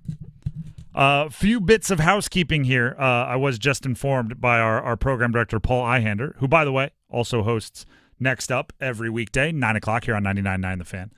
I was just informed that the Canes did put out their roster for opening day at 4. Oh, okay. At 5 o'clock, we'll truly dive into that one. That's going to lead off our starting 5. I want to make sure we have at least a couple commercials where Dennis and I can get our opinions fully formulated. But that'll be at 5 o'clock, so about 40 minutes from now. We'll give you all the updates. The only thing I've been told is no youth. That was the hint of what we're looking at here, which will frustrate me. So that'll just add that to the frustrations of a football weekend for me. Keep this in mind. I know we'll get to the podium here in a sec, but keep this in mind, is that they had to be salary cap compliant by 4 o'clock today. So that doesn't mean you still can't make moves before Friday. True. And those guys are easy to send down. Thank you for talking me off the ledge. Yes, those guys are easy to send down. Thank you very much. The other thing I want to make sure everybody knows is Panther Talk is coming up at 6 o'clock today. So if you want to hear from Dave Canales following a revert to old form for the Panthers, Anish Shroff, the play-by-play voice, and everybody will be checking in. Panther Talk, 6 o'clock, right here, 99.9 The Fan. Right here, right now on 99.9 The Fan, it is time for the podium. Every week, it is a one-week award. We give out a gold, a silver, a bronze, and somebody's got to be off the podium because not everybody gets a trophy. And the 4 teams that we decipher into those categories are the 4 teams in the ACC from the state of North Carolina. As always, we start with off the podium. This week's off the podium level performer, NC State Wolfpack. Lost 34-30 to Wake. I don't say this to insult Wake because they're going to show up later on in our higher up on the podium in our little task here. But they're coming off 3 straight losses. They lost to Virginia. They lost to Louisiana. Got smoked by number 5 Ole Miss. And State had a 10-point lead in the fourth quarter. There's not a lot of well actuallys that can help you here. You know, I've been getting a lot of well actuallys from the NC State fan base. And what I mean by that is, you're harsh on them after giving up 59 to Clemson. What do you hear? Well, actually, Clemson's offense is pretty explosive, and they just did that to App State. And at least it wasn't a group of 5 team like UNC had, because they had given up 70 to James Madison that week. That always softens the blow. Or you throw out like the offense can't run the ball and they looked vanilla. Well, actually, we were playing a freshman quarterback and we couldn't use the full playbook. I don't know if you can actually this one. Yes, Grayson McCall's injury was scary, and I'll update you all once again if you weren't listening earlier. Grayson McCall, who was taken off the field on a stretcher and had a very, very scary-looking hit and has a history, at least going back to last year at Coastal, with concussions and head injuries. He is out of the hospital, and the scans were good. The scans were positive, meaning the good news version. I never know what to say. Like the scans were positive. Positive for what? No, it's the good news. The scans came back, I guess, normal or close to, which is what they were hoping for. So that's all good news. You could, well, actually, our starting quarterback got hurt. Yeah, and then you drove your way to a 10-point lead in the fourth quarter, and you gave that up after the Grayson McCall injury, which essentially ended up being at least a 10 or 14-point swing. You overcame that to give yourself a 10-point lead in the fourth quarter. You still lost the game 34-30 to Wake. They pushed you around in the trenches. You're off the podium for a reason. Let's get to bronze. I have to be honest, this feels like we ran out like a 100-meter dash, and 3 of them popped their hammy and didn't finish, and we're just giving the awards to like whoever made it furthest down the 100-meter dash. Bronze goes to UNC, lost to Pitt 34-24. I guess the positive to take away from this game is it didn't feel chaotic. The positive to take away from this game is you lost a game kind of more traditionally. You weren't very good on third downs. You weren't very good on fourth downs, both on offense and defense. And you were inefficient in the passing game. Jacoby Criswell missed some shots, missed some deep balls, had some misses that added up to, gosh, if those would have been complete, the game could have been different. Nate McCollum looked good. I'll give you that. Little silver lining there. Wide receiver Nate McCollum. Double-digit catches, over 100 yards. Like, that's something you can build off of. Omarion Hampton, another 100-yard game. Has anybody had more quiet 100-yard games than Omarion Hampton this year? Just a little over 100, between 100 and 150 yards, a touchdown, high yards per carry. Oh, ho-hum. Really? like, really? Oh, LeBron had a triple-double. Oh, cool. Exactly. Any other, like, maybe it's Ashton Genty's fault, the Boise State running back. That dude is popping off. Any running back stats are impressive until you compare them to the Boise State guy. Yeah, but it's well, actually, yeah. Oh, you don't have 1,000 yards through 5 games on 90 carries? 90 carries is like 3 games for Omarion. But so you lost to Pitt 34-24. We didn't even bring up this, and we will in a little bit. What's Eli Holstein? Yeah, the quarterback for Pitt. Transfer from Alabama, baller. Just big plays. So bronze goes to UNC. Silver goes to Duke by way of, I guess Georgia Tech does that to a lot of teams. Mm-hmm. Georgia Tech can make a game ugly. You know, it felt very much like Duke and Georgia Tech were trying to do the same things to each other. And Georgia Tech just executed a little better. Penalty here or there hurt Duke. Running game couldn't get going, hurt Duke. I don't know. Georgia Tech, this is their best win of the year, but their losses weren't hideous. Georgia Tech's hard to put a, like, kind of in focus. I think at the end of the year, you could easily look back at this and call it a bad loss. You could easily look at it and go, actually, Georgia Tech ended up being a really good team. That was a well-played game between Duke and Georgia Tech. It's kind of a weird one, which is why you end up a silver medal. The reason why I'm so disappointed in Duke is I think you could have been undefeated. I think you could have made this a 6-0. I think you could have been bowl eligible, which was one of our goals for you preseason. In the first 6 games of the year, all you had to do was stick to the game plan and find ways to do what you've been doing. Instead, Georgia Tech stuck to their game plan a little bit. You blinked first, and you end up losing the game 24-14. Gold medal? You know where we're going with this. Gold medal? Wake Forest Demon Deacons beat NC State 34-24 on the road. I mean, this was the easiest one. Oh, as far as like in terms where of like we put them, where to put them on the podium, it's like, well, yeah, you're the only team that won, and you happen to beat another team in state on the road. And it was the best one of your year. You were coming off 3 straight losses. Yeah, some bad losses. Also, a Group of 5 team at home last week. I give them a lot of credit. They didn't do it the way I thought they would. If they pulled off the upset here, I would have guessed Hank Bachmeier would have had to have a big game. I would have guessed Bachmeier, their quarterback, would have had to throw for 303 touchdowns. He completed 50% of his passes for 154 yards, 2 touchdowns, 1 interception, and at times looked less effective than that if you were watching the game. Damon Claiborne, the running back, was the dude. 20 carries, 136 yards, 2 touchdowns, and he had a pretty serious injury last week, just kind of never let it affect him. Claiborne, that guy he looked really, really good, and there's the difference. Leading rusher for NC State, 48 yards. Leading rusher for Wake Forest, 136 yards. There's the difference. Nobody for Wake Forest lit it up receiving.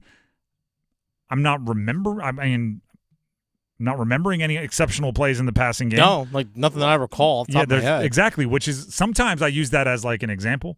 Ready for this, to creative writing in college. My creative writing teacher used to do that, where she would say, all right, everybody take your paper, hide it, right? Like don't have it up anywhere, fold it over. Now write down all the good things about your paper. And if you didn't write something down, she would, if you skipped a scene or whatever, she would go, all right, take that scene out. If it wasn't memorable enough for you to flip it down on your page and remember it, it wasn't good enough. So sometimes I use that in sports, right? Like if I'm watching a game and I had family in town this weekend, so I couldn't watch with my note-taking all out, sometimes you just wait till the game is over and then go, all right, write down everything you remember about it. Just rapid fire. Text it to yourself. Bing, bing, bing, bing, bing. I wouldn't have written down any reception. No passes from Wake Forest. Bunch of runs, no passes. That's impressive by Wake Forest because they came into the game one of the best passing offenses in the ACC, one of the worst rushing offenses in the ACC. And they looked at this matchup and had the gall to say, oh, we're just going to push them around up front. Congratulations, Wake Forest, gold medal. The Drive with Tim Donnelly, 99.9 The Fan. That's the podium. Let's go ahead and open up the Heaster Automotive Group hotline if there's some more Monday sounding off that needs to happen. 919-860-5326. Whether it be any of those teams we just talked about, the college football teams, whether it be the Panthers or whatever else you want to sound off on, Heaster Automotive Group hotline is open at your disposal. Feel free. You can join the show. 919-860-5326. You can also always, and this goes for any show, not just the Monday Sound Off show, you can always comment on our YouTube live stream. Just go to 99.9 The Fan on YouTube. Our show is video if you want to put some faces to the voice. But there's also a comment section that Dennis is always monitoring. So 99.9 The Fan on YouTube. Feel free to comment there.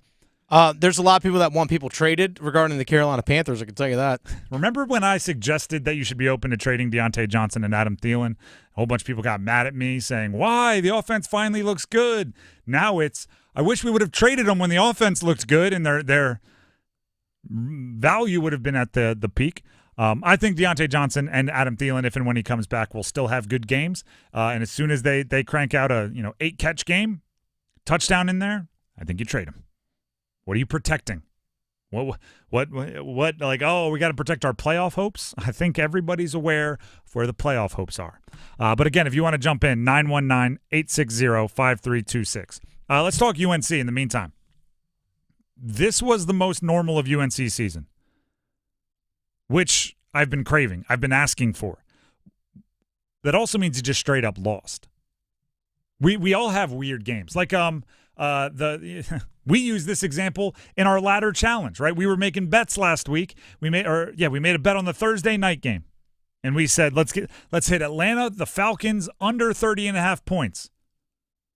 Why? Well, because in all 4 games they had played to that point, they had not scored 30, and all 4 games the Tampa Bay defense had played to that point, they had held the opposing team's offense below 30. We felt comfortable saying Atlanta would not make it over 30. And guess what happened? They did. And guess what we attributed it to? That was a weird game. There was overtime involved. The Falcons, Kirk Cousins had 4 touchdown passes in the first 4 games. He had 4 in that game only. It was Thursday night. It was weird. You can chalk that up occasionally, just go weird game. Went differently than we expected. UNC's first, 5 games, weird. 6th game, normal. You still lost. In the absence of chaotic turnovers, in the absence of quarterback shuffles, in the absence of anything chaotic happening, it fell on the normal stuff, and that's what you lost. Efficiency in the passing game. Jacoby Criswell, few bad misses. Just enough. Took a good day passing the football to a so-so day passing the football. Third down conversions. Pitt hit on 9 of 16 third downs, and then you add in the fourth down conversion that they got, 1 for 1, 10 of 16. That's good. UNC, 5 of 15 on third downs, and on fourth downs, just 2 of 6. That's an issue. That's an issue. UNC, I don't know how many times I can say this, and it's the frustrating part with UNC, and to an extent NC State, so I might be grouping here. You have enough talent to win these football games. You have enough talent to win these football games, and you just don't. I open up the phone line, Heister Automotive Group hotline. You can call in as well, 919-860-5326. That's 919-860-5326. We have Tim in Fayetteville who wants to talk Miami Hurricanes. I don't know if this is positive or negative, so we'll open it up to you, Tim, and go ahead and sound off on the Miami Hurricanes. I'm going to be positive and just a little bit negative. Okay. Man, watching that game at 2 o'clock in the morning, I forgot what time it was for those kids. It was crazy. You would have thought the Hurricanes were just done. You could stick a fork in them. But I told a guy that I used to work with, I say, there's one thing you can count on with the Miami Hurricanes, good or bad. They're always that team that's going to make that game interesting. And, man, when they were down, I think, like 19 or 20 going into the fourth, and they thought it was over with, and here they come again. And the only difference, man, the negative part I just want to say is the only difference between the Hurricanes and the other elite programs is coaching. Their guys on their team will get penalties at the wrong time of the game and it almost cost them again. Just, umpiring and swinging and want to fight and that kind of thing. If their coach can get a handle on that, man, they might be able to represent the ACC in the playoffs this year. But it was just fantastic watching that game at 2 o'clock in the morning. Appreciate the call, Tim. You hit on so much of what Mario Cristobal's reputation is, which is he brings in the dudes, he can recruit like a madman, and then situationally they just aren't fantastic at the football side of knowing and awareness, and hey, we might be able to knee the ball here and just win the game, or hey, if we don't get a penalty here, we can do something special. What I will say is you're going to start hearing, if you keep winning games close the way they are, and it was a dramatic comeback against Cal, and it was exciting, and you mentioned it was middle of the night, you're going to start hearing some referee complaints. The game-winning touchdown that Cam Ward threw and the guy dove across the line, there are some screenshots out there with some linemen pretty far downfield. And when you keep winning games on the final play, like you did against Virginia Tech, like you did against Cal, and there keep being these gray areas, I don't believe in any conspiracy. I think they're just bad calls. I think they just missed them. But if it keeps happening for the Hurricanes, you're going to hear some mighty angry people on these other teams. But unfortunately, because I'm Team ACC, go ACC, I kind of need Miami to be in that college football playoff. I kind of need them to be like 5th in the country and then maybe lose the ACC championship. So maybe they fall to 11th and still get in, and that way whoever won the ACC gets in, and you can guarantee 2 ACC teams in. Okay, all right. Now we're really going conspiracy theory. That's not conspiracy. That's just me hoping kind of how it breaks. I need Miami to keep winning and then get beat by maybe Clemson in the ACC championship. I need to make it happen. Let's go ahead and get to our ladder challenge real quickly here. I explained this on the last couple of days, but we're only on day 2. The way this works, it is an online TikTok viral challenge. What you're trying to do is win a likely to win bet. We've chosen minus 500 with implied odds of 83.333%. So 83.333%, these bets should hit. We hit this past week on Friday for day 1. We put $10 on a roughly minus 500 bet that Chuba Hubbard would have 40-plus rushing yards. We hit. Got almost all that on one carry. There you go. We have $12 to bet now because we're rolling it over. Let's go. Take that, put it back in, and we're going to try to hit another minus 500 bet today and every show for the next 22 shows, 23 days total. If that happens, our $10 original bet will turn into $550+. The way we choose, I come with some options. Dennis picks out of that multiple choice. Today, we are going off of a Thursday night football game. Sorry, Monday night football game. The first one we lost on was Thursday night. Yeah. They're not counting that. Kansas, it was just a breakfast bowl. Kansas City, New Orleans. The options we have are Kansas City +5. Okay. They are minus 5.5 on the spread, so we can tease it almost 10.5, or not almost. We can tease it 10.5 points. That'll be minus 516. We're trying to get close to minus 500. Okay. KC over 16.5 points. They've hit that in every game this year. It was close against the Chargers last week with 17. New Orleans defense has. They're pretty good. I'll put it that way. Carolina and Philly would not have hit 16.5. Nope. Saints over 11.5 points is an option. Okay. Again, similar. Not always a hit, but pretty close. And then Mahomes, 1+ touchdown passes, which he has done every game going back to October 29th. However, the Saints defense has only allowed one passing touchdown this year.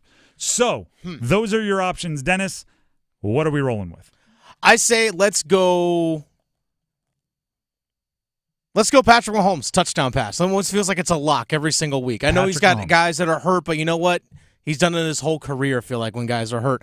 It's probably going to be a touchdown pass where he, flips a shovel pass to Noah Gray, his backup tight end, from 2 yards out. I do like this as the pick. I think I would have gone this way as well. It's either that or Saints at +11.5. But the Chiefs' defense is good, and you never know. The reason being is Andy Reid has an extra day. Oh, yeah. And Andy Reid with an extra day is going to draw up something crazy. We're going to get the double flea flicker back to Mahomes deep ball. Yeah.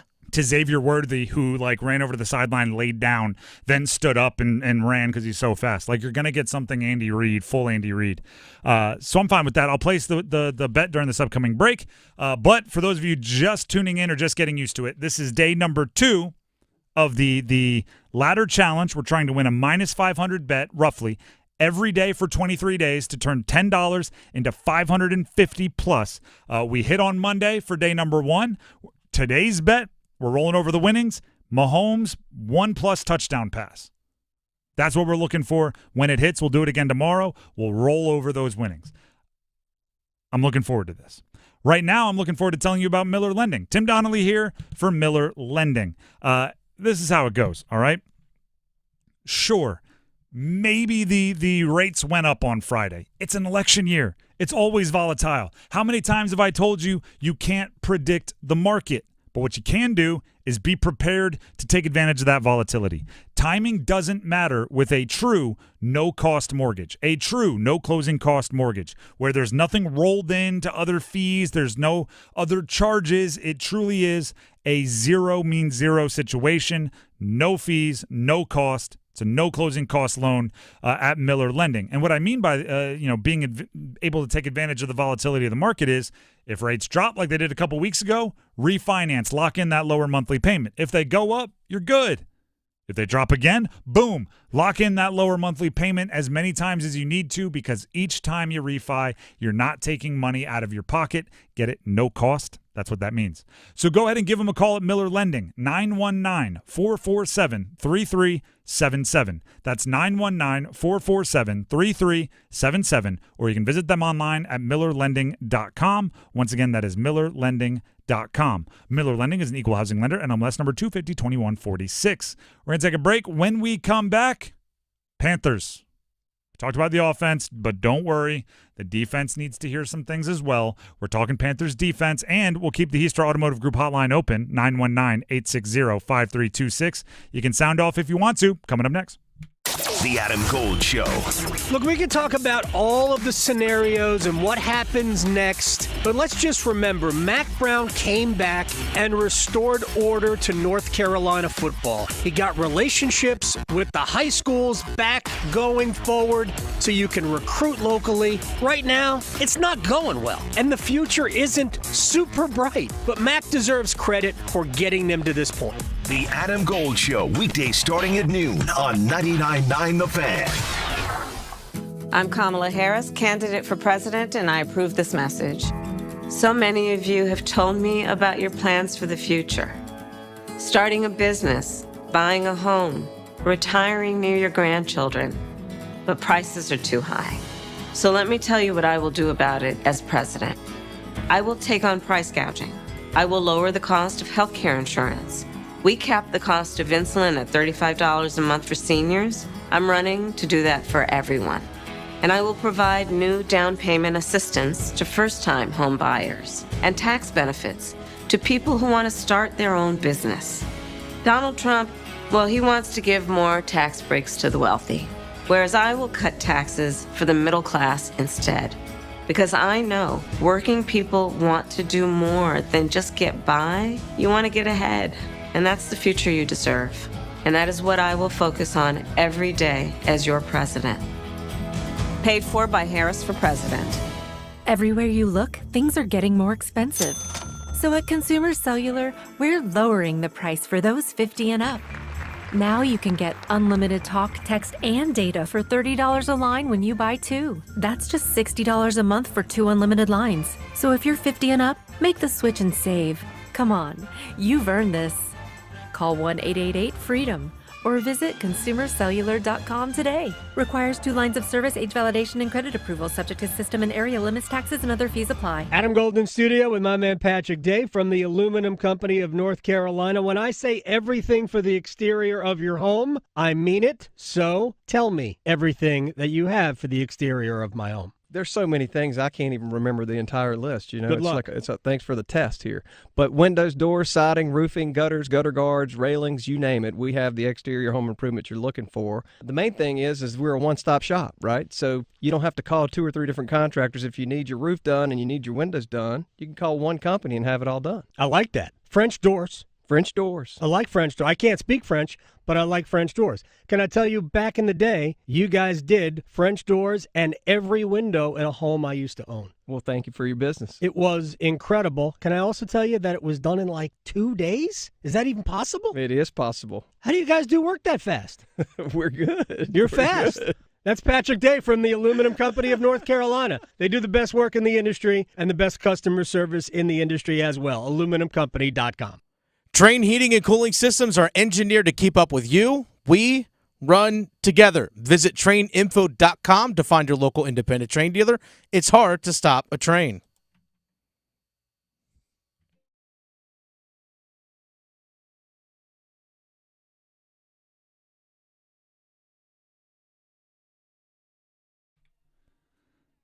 The Drive with Tim Donnelly, 99.9 The Fan. Before we dive into the Panthers' defense, of which there's quite a bit to look into there, I did open up the phone lines on a Monday Soundoff. Not much to look at. Well, it's I see both angles on that. There's either a lot to take in or nothing. But either way, we did open up the phone lines for a Monday Soundoff. Avery and Raleigh called in. You can as well, 919-860-5326.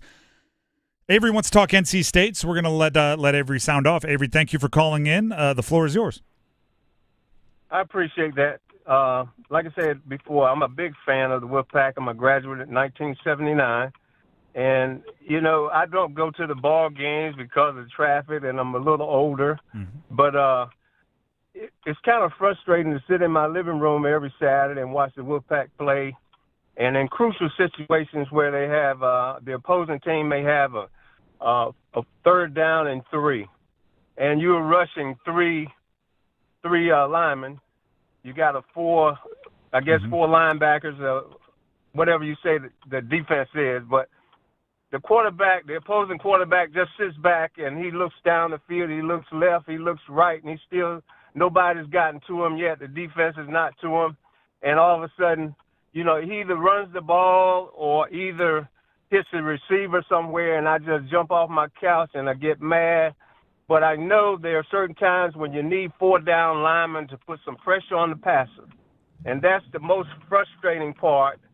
I don't know how many sacks, and that's the important thing, sacks. We talked about how many interceptions the 5 defensive backs get. over the course of 5 years, and it's ranked up there high. But how many sacks do you accumulate? Are you in the top 3 in the league in sacks? Could you answer that for me? Yep. I mean, I don't have the sack numbers in front of me, but I will kind of respond to your general sentiment there. Thank you for calling in, and I appreciate hearing from fans like Avery who have, been through the ups and the downs with a coach and a program. That defense, the 3-3-5, run by Tony Gibson. Tony Gibson he's the equivalent of like a gunslinger, and what people don't always recognize about defensive coaches and schemers and play callers is it takes almost just as much guts to play 8-man coverage in a crucial situation as it does to send the house. I think people love when Tony Gibson is going 0 blitz on the first play of a game and it shows that he's this gunslinger. But then there's also I think they're expecting me to go 0 blitz, so I'm going to drop it all out. And that is, by the way, I'm not defending it, but what I'm saying is you're going to be the scapegoat or the GOAT, the greatest of all time when you do that, right? It's the Gardner Minshew school of football, which is I'm going to throw this off my back foot up for grabs. If it's intercepted, everybody's going to hate me. If Brock Bowers jumps over a dude, makes the catch, and runs up the field for a touchdown, everybody's going to love me. There's just as much risk in dropping everybody as there is in blitzing everybody. But I do think fans will tend to love the blitzer more so than the dropper, if you will. But yeah, I mean, make no mistake about it. NC State's defense has to play well. We've hit them pretty hard as the day's gone along. Speaking of defenses that need to play well, call that a segue in the business. The Panthers' defense has to be able to stop the Bears. It's simple, but it's factual. And I'm actually gonna lean on the personnel here. They don't have to use a Dan Morgan kind of phrase here. They don't have the dogs on defense to do what you need to do against a Caleb Williams. Rookie quarterbacks, and you will hear this, I'm not breaking news here. This is what every coach in the history of the world will say. Rookie quarterbacks have to be put on their back. They have to be put on the ground. They have to be hit repeatedly to shake them up. Charles Harris got one early, a sack, and that was it. From that point on, Caleb Williams was allowed to make you miss. He was able to stay alive. He was able to throw the ball away. He was able to extend plays. You didn't have the dogs to get them on the ground. They had 2 quarterback hits the whole game. And one of them was that sack. That's just not good enough. You did okay stopping the run, but you let Caleb Williams have his best game as a pro. It's unacceptable, but it's also going to happen with the players you have on your defensive roster. It's going to happen when and by the way, I thought Trevin Wallace played well. Mm-hmm. One of the few guys that was all over the place. Made a real good stop on 4th down. He was starting in place of 2 injured starting off-ball linebackers. Like your defensive roster was already not the 85 Bears, and then on top of that, you dealt with some injuries. Derek Brown's gone. You go on and on. You just don't have the dudes. Evero, the defensive coordinator, has to be out there pulling a rabbit out of his hat every game. And Caleb Williams is physically gifted enough that if you break through, right, if you get through the offensive line as a rusher or as a blitzer, that's only half the game. That's only half the battle. And you know what? We saw Jadeveon Clowney get Joe Burrow wrapped up and not bring him to the ground. Joe Burrow is like a knee injury and wasn't the most mobile guy already before that. Yeah. Like he's a bit of a sitting duck. Couldn't get him on the ground. Caleb Williams is going to look at you and make you look foolish. We watched Pac-12 After Dark for too many years to see him do that. And then on top of that, right, the one thing that you can do if you're a little overmatched is bend but don't break, right? You can say, let's keep everything in front of us. You can say, let's be a bit cautious. And then when the windows shrink, because we get to use the end line as part of our defense, when the windows shrink, that's when we'll bow our neck and fight back. It's not what the Panthers do. Yeah, it's one thing if teams get into the red zone and you force field goals. Okay, you can live with that, but teams are scoring at an 87% clip touchdowns in the red zone this season. Dave Canales today spoke with the media about the red zone defensive struggles. Schematically, just the guys working together, communicating. It all starts with the run game. I think when I flip my hat to the offensive coach, when you look at the best red zone teams across the league every year, it starts with the run game. It starts with teams that are able to kind of continue to make yards to get you closer, and that's an area that we're really focused on working on as a defense. And so if you can make a team one-dimensional in the red zone and force them to pass, that's when your ability for success increases, and so that's something that we've been, attacking really and emphasizing that. And I expect to see just incremental growth, in those areas as we go. There are also going to be moments. When the Panthers just struggle because they don't have the dudes. One of the plays that stood out to me, you mentioned the Trevin Wallace 4th down stop. Earlier in that drive, it was 3rd and long. It was like 3rd and 11. And Gerald Everett, the backup tight end for the Chicago Bears, catches a ball about 40. Wasn't he playing for the Rams? I think so. Seahawks? But he caught a ball about 4 yards short of the sticks, 4 yards short of the first down marker on 3rd down and long. And Nick Scott was right there to make a tackle, and he whiffs on it. And Everett gets the first down, and that drive continued. I was thinking, man, if you get a stop there, your defense gets off the field, you're rested, you feel like, hey, we got to stop, and we're only down by 7. You're only down by 7. But yet that drive continued, which means you had to be out on the field longer. Your team wore down even further. And then sure enough, your offense 3 plays later after you did get the ball, fumbled because Tommy Tremble got knocked out, touchdown the other way eventually. And then you had to go a few plays, turnover, back the other way before you know you're down 27-7. Yeah, it's like, what happened here? And part of that is, right, maybe Jordan Fuller makes a tackle. Maybe. But he's on the IR, so. But we were told that we had 3 starting safeties between Jordan Fuller, Xavier Woods, and Nick Scott. If you got 3, you got none. Right? If you got 2 quarterbacks, you got no quarterbacks. You got 3 starting 2 safeties, a free safety, a strong safety, and an extra. Maybe that just means your free safety and your strong safety aren't good enough. It's a defense that is going to struggle. We've talked about it. We said it last week. They've moved resources from the defense to the offense. It becomes a big issue when the offense isn't living up to its side of the bargain, when they're not possessing the football, when they're not scoring points. This defense is going to be exposed. When you have a running back that's playing like Chuba Hubbard is and an offensive line that's opening up run holes the way like the offensive line is, there's no business to put the offense in that many put the defense in that many tough situations and put them out there over and over and over again. Pick up first downs, keep them on the bench, let them get a little bit more rest, and maybe they don't make as many blunders. The Drive with Tim Donnelly, 99.9 The Fan. Tim Donnelly here for Bailey's Fine Jewelry, and I'm really excited this week because they have an awesome event going on October 11th and 12th. I believe that's this Friday and Saturday. And it's all at Bailey's Fine Jewelry at their Village District location in Raleigh. And it's all featuring one of the brands who everybody recognizes, Rolex. It's an extraordinary Rolex event.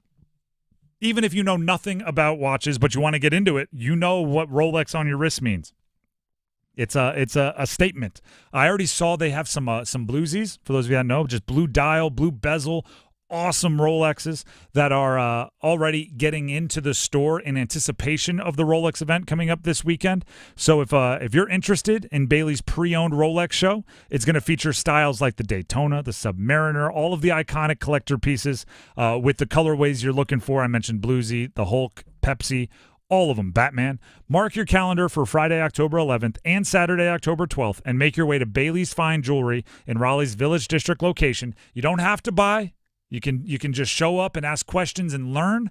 But if you are in the market, obviously, for a pre-owned or vintage Rolex, this is the spot to be. You can learn more at baileybox.com. Once again, that is baileybox.com. We have the starting 5 coming up next, including our reactions to the initial Canes roster, which was had to be salary cap compliant about an hour ago. So that's coming up leading off the starting 5. Stick around.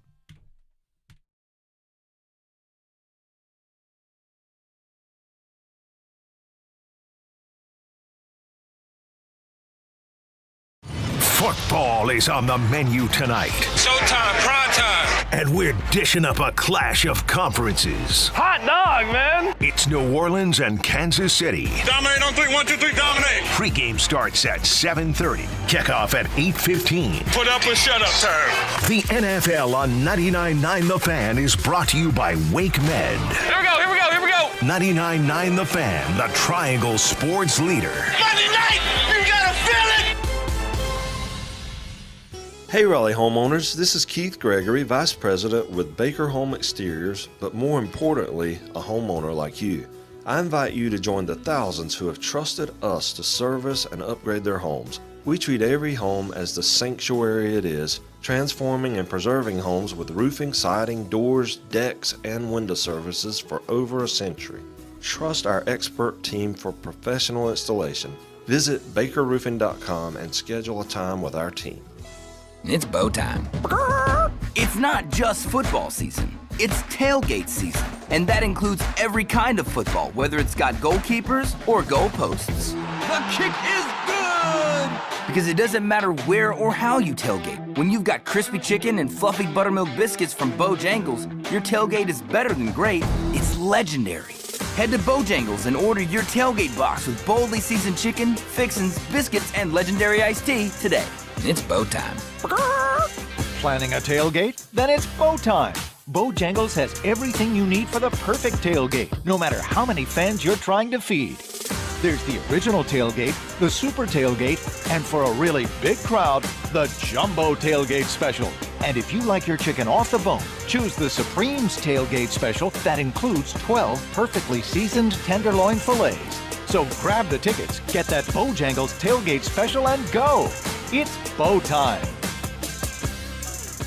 Homeowners, listen up. The Fed has taken action, lowering rates for the first time in years, and Loan Pronto has followed suit by lowering mortgage rates big time. Hey, it's Dennis Cox for Loan Pronto. Loan Pronto just locked in a homeowner at 4.59% APR, the lowest in 2 years. Whether you got your loan last month or last year, it's time to call Loan Pronto and dump that high rate loan. You can lock in a lower rate with virtually no paperwork and usually no appraisal. There's no limit on how many times you can refi, so get started. Even if you're in process with another lender, give Loan Pronto a call. If you act now, you can even skip your next 2 house payments. Purchase loans available as well, so call now.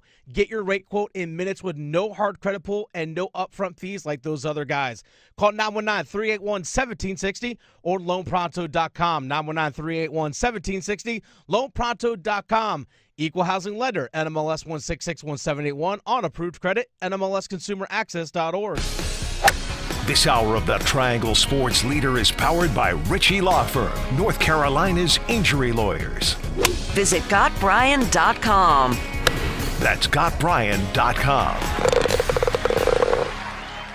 WCMC HD1 Holly Springs. Take us with you on radio, web, app, Alexa, and YouTube. 99.9 The Fan, the Triangle Sports Leader. Good afternoon, everyone. I'm WRAL meteorologist Mike Mays. Our cold front has passed. The air is drying out. You'll probably notice the difference this evening. Cooler with a low at 55. Tomorrow is cooler. It is less humid. Full sunshine, 75. 75 on Wednesday as well. Weather update brought to you by Newcomb & Company, where your comfort is their business. Visit newcombandcompany.com. 5 o'clock check of your money. Dow Jones is down 398 points today to 41,954. Market update brought to you by The Good Feet Store. Ready to step into a healthy and active lifestyle? Come to The Good Feet Store and experience the difference. Discover how a simple step can lead to a life of pain-free possibilities. This hour of the drive brought to you by Zero Res. Celebrate the spooky season with Zero Res. Get 3 rooms of carpets cleaned with Zero Res starting at just $119. And get a free dryer cleaning with the purchase of an air duct cleaning. Book online at ZeroResRaleigh.com. Again, ZeroResRaleigh.com. It's 5 o'clock. Time to serve up the biggest sports stories of the day. Here comes your starting 5. The Drive with Tim Donnelly, 99.9 The Fan. Don't forget, we do have Panther Talk coming up at 6 o'clock here on 99.9 The Fan. So about an hour from now, You'll be hearing from Anish Shroff, the play-by-play guy for the Panthers, that crew, in addition to Dave Canales, the head coach. Be interesting to see what he has to say about that one over the weekend. In the meantime, here on 99.9 The Fan, we have the starting five, starting with number 5. 1, 2, 3, 4, 5. As promised, our quick reactions to the Carolina Hurricanes roster. They had to be salary cap compliant with their full NHL roster by 4 o'clock today. They have put out the list, and I think I am going to echo what was originally told to me by Paul Ihander, our program director and the host of Next Up every morning at 9 o'clock here on 99.9 The Fan, which is no youth. No youth. Well, I mean, technically there is. One of their defensemen that they drafted a couple years ago, Bryce Montgomery, who they just signed to an entry-level contract, is on the opening day roster as of right now. Which the reason why I did not include him is because there's a hard and fast 6 defensive players that are going to be on that opening day roster. And Bryce Montgomery, although I'm sure he is happy and he's a big dude, 6'4", 225, he ain't one of them. No, he's not. But here's something you keep in mind when it comes to salary cap, is that when your opening day roster comes about, especially when you have guys that are on long-term IR, you actually want to be pressed up to the top of the salary cap. And having Bryce Montgomery up right now allows you to be pressed up to the ceiling of the salary cap, because you can just send him right back down to Chicago. But what you can do is it allows you to fully maximize the long-term IR of guys that are hurt, like Jesper Fast right now. And guess what you can do before Friday, Tim? Make more moves. You can send Bryce Montgomery down to Chicago. Hey, Jackson Blake. And come on over, young man. That is the big one. Based on how he was used and who he was skating with throughout the preseason, of the rookies and the rookie forwards at the beginning of preseason, I thought it was a 3-person race to see which forward may have a chance to crack the opening day lineup. Jackson Blake, Felix Ungersorum, Bradley Nadeau. And then as preseason went along and you kind of saw who skated with who and who was given the opportunities, it did feel as if Jackson Blake was the one that was being given the real shot to crack the opening day roster. Partially, it could literally just be because he is the most physically ready for an NHL grind. He's just a bigger dude. Ungersorum, tall guy, skinny guy, and Bradley Nadeau, even more undersized. But all have their different strengths. But Jackson Blake has been assigned to the Chicago Wolves. That's in the AHL, and they are connected with the Canes. So, as you just heard Dennis say, this is the equivalent of a coach on Tuesday saying, so-and-so is our starting quarterback right now. This is our Carolina Hurricanes roster right now. If it's different tomorrow, the coach, I think if you go back, you will see that I did not perjure myself. Because I said right now. That means nothing about 10 minutes from now. That means nothing about 2 hours from now. And it darn sure means nothing about Friday, which is when it really needs to be done. Like you said, Bryce Montgomery, a little surprising. I think that probably has to do with maybe Scott Morrow being not available much of the preseason. But also you probably want Morrow getting all those minutes in the AHL. It's a paper transaction. Exactly. Like Bryce Montgomery is going to be down in Chicago playing by the end of the week. It's a paper transaction. That's all it is. And then everybody else is exactly who you thought it would be. It's exciting because here's why it's exciting. Because it means Friday's getting here. It's exciting because you needed to be salary cap compliant, and you don't have to be salary cap compliant in the offseason. So it's like the fact that you needed to do that by today means games are starting up here pretty soon. So Friday, we'll be out at the game. We'll be out on the plaza outside of the Artist formerly known as PNC Arena, currently known as the Lenovo Center. So we'll be there for the game, and we have at least a semi-idea about who we're going to be watching. A gorgeous day expected for Friday, by the way. Good. Real quick note, when it comes to Saturday's game, I know we're already looking ahead. Which is game 2 for their regular Game season. 2. So Canes have Tampa Bay up here on Friday. They're supposed to go down to Tampa Saturday, but this is no official announcement yet. This is actually according to Edwin Encina, who covers the Tampa Bay Lightning for the Tampa Bay Times, said on X earlier today, no official announcement yet, but all signs point to the Tampa Bay Lightning evacuating to Raleigh today with Hurricane Milton approaching. Team was packing up. Tampa Bay Lightning opened the season Friday at Carolina, depending on the severity of the storm. Saturday's opener, the home opener for Tampa Bay at AMLA Arena, is in jeopardy. So there's a chance that the Canes, who are supposed to play Saturday in Tampa, that game might not happen and get pushed to some other time. And then people are saying, well, just play it at Lenovo again on Saturday.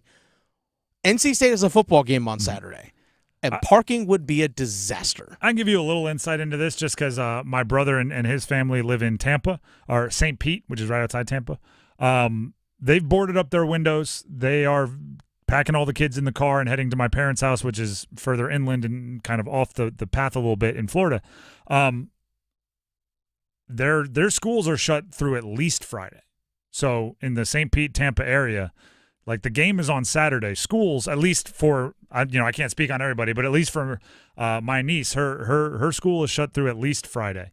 So there's bigger things being dealt with and planned for in Tampa, and obviously the hockey team will have to make some tough decisions, but I see why you might be prepared for contingency plans for that second NHL game based on what they're predicting from Hurricane Milton in that part of Florida.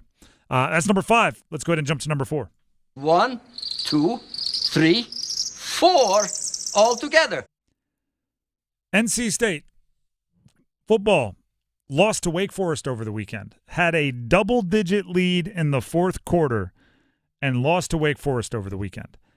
If there is anything that should make a coach furious, it's losing the fourth quarter when you go into it with a lead, because that's what coaches take pride in, right?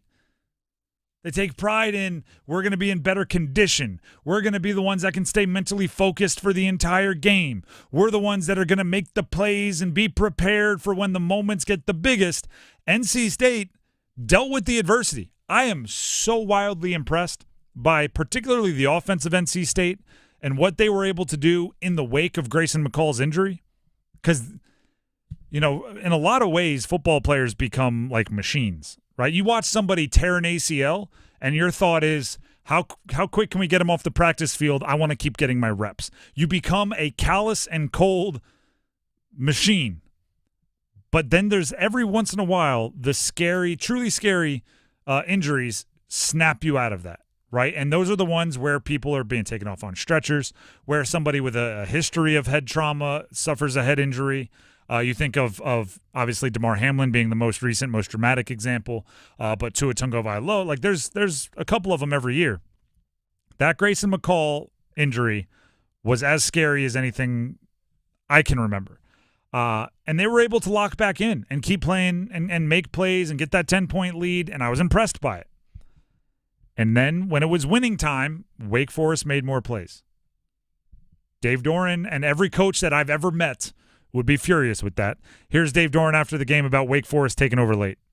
They made plays and we didn't. Earlier in the game, we were stymieing them on third down. I mean, I don't have great eyes right here, but they were 3 of 11 on third down, but they were 3 of 3 on fourth. And so those conversions were the difference. They were able to stay on the field, which flipped the time of possession, in those last 11 minutes their way. Flip the time of possession. They had it for darn near the entire fourth quarter. We had a caller call in. I'm not picking. It's not an exaggeration, by the way. 11 minutes. Yeah. Yeah. No, I mean, like they had it all darn near the entire fourth quarter.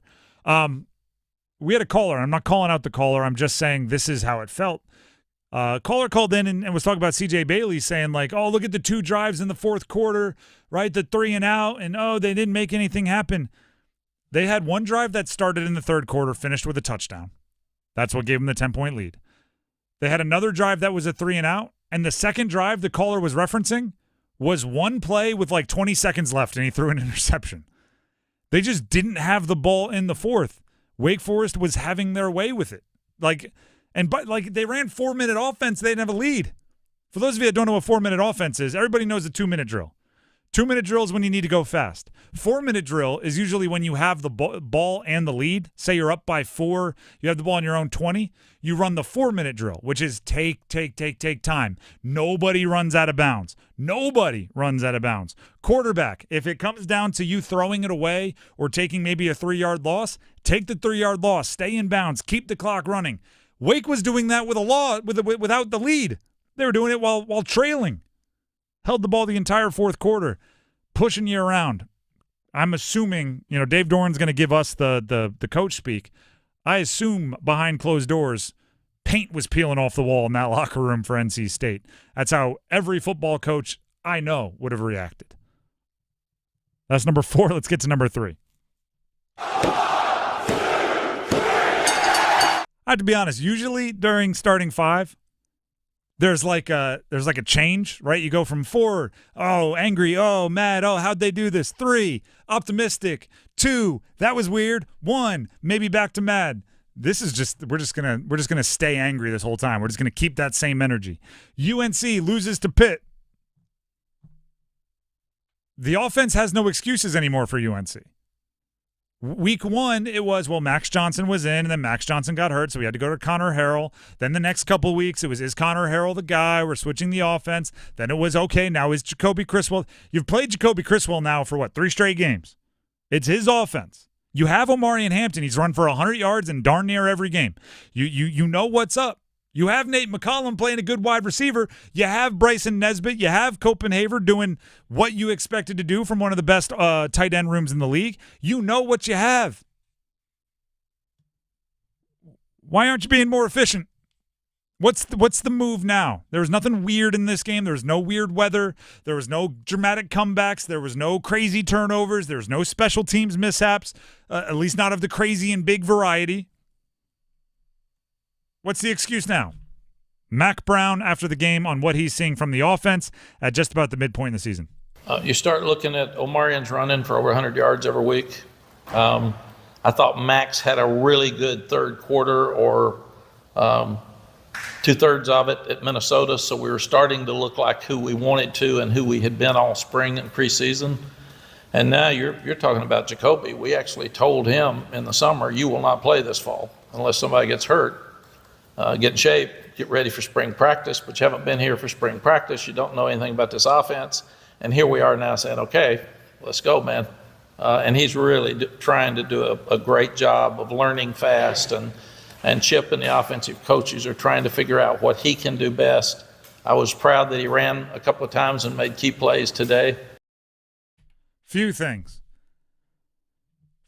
1, you have no one to blame but yourself for the high expectations on Jacoby Criswell. You can't turn around now and say, we didn't expect him to play. Do you know why? Because I sat with you at ACC kickoff where you said it's a 2-man race, but Jacoby, he can play his way into it.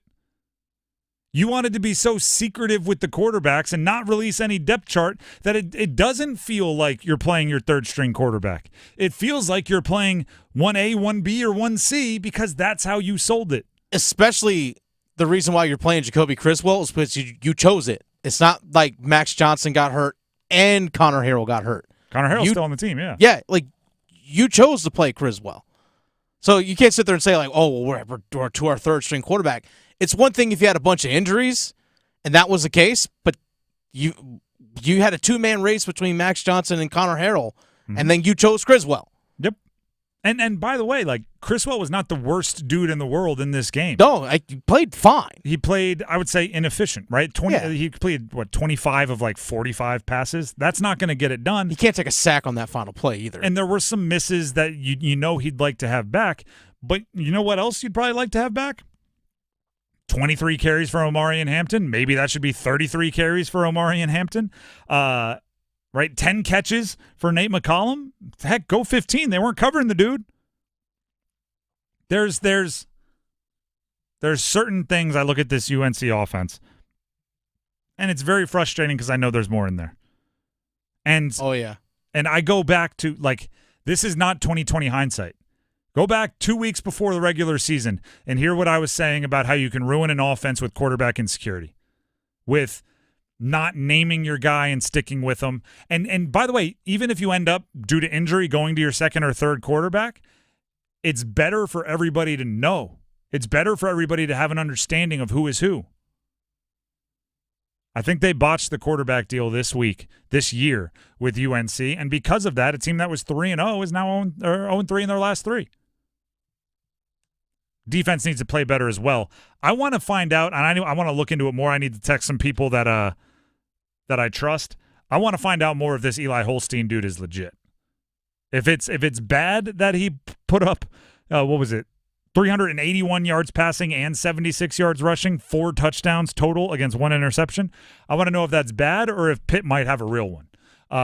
So I'll do some more research into that and figure it out. But, I mean, on the surface, that's a lot of production from a guy who didn't really have the biggest recruiting profile coming out of the transfer portal, out of Alabama, but still. He was a 3-star out of the portal in most cases. As number 3, let's go to number 2. Just the two of us. Now, maybe this isn't, maybe I shouldn't be as angry at Duke as I was at some of these others, but it's got to be frustrating to get out-duked if you're Duke. Duke had a nice little playbook, nice little script they've been running, which is play a little conservative, play a little safe, lean on your defense, run the ball when you can, and then in the fourth quarter, find an opportunity for you to make the 1 or 2 plays you need to win the football game. That, for lack of a better term, and I know Duke fans won't like this, they had a little bit of UVA basketball in them, right? Just make the game ugly and gross, win it at the end. Right, because UVA basketball can win a game 49-45, and it feels like they won by 30. Duke had a little bit of that, right? Duke would win a game close, and it would just feel like, you know what, that whole fourth quarter, it seemed like they were in control. Granted, they had to complete a comeback, or granted, the game was never more than a 1-possession game, but it just felt like a 3-point win for them felt bigger. There is a risk in that, and UVA has found that in basketball, which is, then you're at the risk of the other team just hitting 2, crazy end of shot clock 3-pointers, and all of a sudden you're trailing. Georgia Tech didn't necessarily do that. Georgia Tech was kind of like if UVA played UVA. It would just we're both comfortable making this ugly. We're both going to try to win by 4, and Georgia Tech ended up winning by 10. Star Thomas never got going on the ground, which was new for them over the last 3 or 4 weeks. Jordan Moore never really got going in the air, which was new for them kind of all year. I don't know. They just got out-duked. Duke, in the first 2 possessions that they had in the third quarter, they got a long kick return to start the second half. Mm-hmm. They're in plus territory around the 32-yard line of Georgia Tech. They actually picked up a 4th down on a kind of an out route, deep corner route, I guess you could say, to Jordan Moore. He gets called for offensive pass interference, moves them back. They're forced to punt. On their next possession, they're inside the 10-yard line, 4th down, and I think it was 4th and 2, 4th and 3, and they go for it, come up short. It's like you had 2 possessions where you got inside your opponent's 30-yard line, including one inside the 10, and you got 0 points out of those 2 possessions. This is how they're not Duke. You brought up those 2 drives, right? They had a 12-play, 4-minute, and 6 time of possession drive when 81 yards came up empty with downs. They had a 8-play, 49-yard drive, 2 minutes and 38 seconds of time possession, came up empty with a missed field goal. Then they had a 1-play, 65-yard drive, the long touchdown pass. It's like, no, Duke isn't the team that relies on the gigantic big plays. They're the team that lives with 8 to 12-play drives. Meanwhile, you look at Georgia Tech, 14 plays, 85 yards, 7 minutes, touchdown. 7 plays, 70 yards, 3 minutes, touchdown. They got out-duked. And there's no really other way to say that, and I'd be mad about that, right?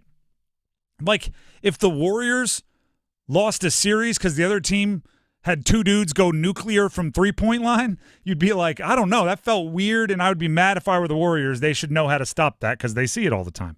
It just feels like Duke should be mad because Georgia Tech did what they normally do to other teams, at least this year. That's number 2. Let's get to number 1. The 1! Panthers lose to the Bears. Yikes. Yikes. It was a reverting back to problems of the past. It was a loss that looked like the losses under Bryce Young earlier this year, with the only caveat being the running game worked better. And I don't know if you can blame the quarterback for that. Chuba Hubbard got some things going, the 38-yard touchdown pass, 90-something yards passing, yards rushing. The running game was there. The passing game looked like it did under Bryce Young. And I have the stats to back it up, and I'll give them to you here. Yards per pass attempt. Andy Dalton, in Week 5 against Chicago, 4.85 yards per attempt. Bryce Young this year, 4.81 yards per attempt. The issue with Bryce Young running that offense is they weren't taking shots downfield. They weren't picking up any explosive plays. They weren't forcing a defense to stay honest downfield. The issue with the Andy Dalton-led Week 5 offense was they weren't forcing the ball downfield. They weren't pushing the issue. They were not making defenses respect the deep ball, and they weren't getting explosive plays. It's the same issue. And I would actually argue it's worse in Week 5 because Chuba Hubbard and the run game were effective. And having an effective run game is one of the ways that you can open up the pass.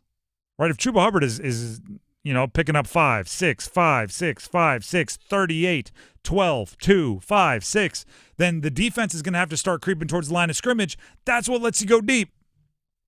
Bryce Young didn't even have that. Bryce Young didn't have an effective run game through weeks 1 and week 2, so there were no reasons for the defense to creep up. This falls on Andy Dalton, and it falls on Dave Canales, the play caller. And it falls on Dave Canales, the play caller, without the easy scapegoat of Bryce. Everybody wanted to blame Bryce, and I did too, and it was easy, and it was right there, and it was he's not willing to take the shots, and it's all just kind of simple and plain. But we know Andy Dalton's willing to take the shots downfield. We know he's willing to throw it downfield. We've seen him do it for a decade as a starter. Go back and watch some of those offenses with Marvin Jones Jr. and A.J. Green and everybody in Cincinnati. And then go back and watch him last year against Seattle for the Panthers in his one start. Go back and watch him against the Raiders this year. If the offense isn't pushing the ball downfield and you're now doing it with different quarterbacks, you got to look play caller. And yes, last year, Baker Mayfield with Dave Canales calling the plays did go downfield, but it's easier to do with Mike Evans and Chris Godwin and some different wide receivers. You don't necessarily have to scheme those guys into shot plays. You just let them be them. Since Andy Dalton has taken over, Deontay Johnson has caught just 54% of his targets. So of the 33 passes that Andy Dalton has thrown to Deontay Johnson, he's caught, I believe, 18 of them. 54% of his targets is not good enough. To be top 25 in the league amongst wide receivers with at least 10 catches, you have to be at 71%. Top 25. I'm not asking to be top 10. I'm not asking to be CeeDee Lamb or whatever, or Justin Jefferson. I'm asking him to be top 25 in the league amongst wide receivers with at least 10 catches. You'd have to be 71% of your targets. Deontay Johnson is 54% with Andy Dalton. That's excluding the Bryce Young offense, which admittedly was a debacle. The Drive with Tim Donnelly, 99.9 The Fan. Before we move on, we need some numbers game contestants. We have a pair of tickets to see Mary J. Blige, the For My Fans tour, with special guests Neo and Mario. That's some music that's going to take you back to a specific time. It's at the Lenovo Center on Friday, January 31st. If you want to win a pair of tickets to see Mary J. Blige on the For My Fans tour with special guests Neo and Mario, you need to win the numbers game. To win the numbers game, you need to call in right now. We need 2 contestants. The number to call, 919-860-5326. That's 919-860-5326 for your chance to win and play the numbers game. That's coming up next. Keep pounding. Panther Talk, Panthers Playbook, the Paw Print. Follow your Carolina Panthers all season with us. Dalton is in empty. Here's the snap. Pocket holds. Andy fires downfield. 1-6. Touchdown. End zone. Center cut. Deontay Johnson. Your home for complete Carolina Panthers coverage. 99.9 The Fan, the Triangle Sports Leader. Hey, what do you say? John Forsland here from my friends at Buffalo Brothers. I live and work on both coasts, travel the country, and there's nothing better than Buffalo Brothers. The best wings on the planet and half-price appetizers Monday through Friday, 4:30 to 6. Visit all 5 Triangle locations and ask for their great daily beer specials. And how about this special? Every Sunday, they have $6 Bloody Marys and $6.50 Jamesons. Dine in, carry out. BuffBrothers.com. Aw, man, now I want wings. 99.9 The Fan and Coastal Credit Union are proud to announce the return of the Coastal Credit Union Scholar Athlete of the Month. For more than 20 years, we have honored over 200 student athletes that are making a difference on their team and in their community. If you are a teacher, parent, coach, or guardian, nominate your Scholar Athlete today. We will select one winner a month to be featured on 99.9 The Fan and on WRAL News Plus. To nominate a winner, text AWARD to 919-860-5326. That's AWARD to 919-860-5326. Congrats to last year's winners: Emma Penkunas of Holly Springs High School, Connor O'Toole of Athens Drive, Kenzie Smith of Fuquay Verena, Patience Ifadon of South Garner High, Carrie Ellen Bryan of Southern Lee, Carson Parker, Apex Friendship, Jason Howard of Wakefield High School, and Eric Stoll of Green Level. We also want to thank all of our other local schools who nominated a student: Apex Friendship, Jordan Matthews, Northwood, Green Hope High, Willow Springs, Jacksonville High, South Granville, Cleveland High, Riverside, and South Johnston. This is Creighton Blackwell with Coastal Credit Union, and I would like to offer my sincerest thanks to every school that nominated a student for this year's award. This award is more than a celebration of exceptional athletes. It's also a celebration of the schools and the communities that helped them grow into the incredible leaders that we like to celebrate. Congratulations to all of our Coastal Credit Union Scholar Athletes of the Month. If you want to nominate a high school athlete, text AWARD to 919-860-5326. Every day, Cintas service reps help businesses get ready for the workday. They provide freshly laundered workwear delivered every week. Mats, mops, restroom and cleaning supplies. First aid and safety products to help your employees stay safe. They even test and inspect fire extinguishers and emergency lights. Cintas helps keep your business running smoothly. See what Cintas can do for you.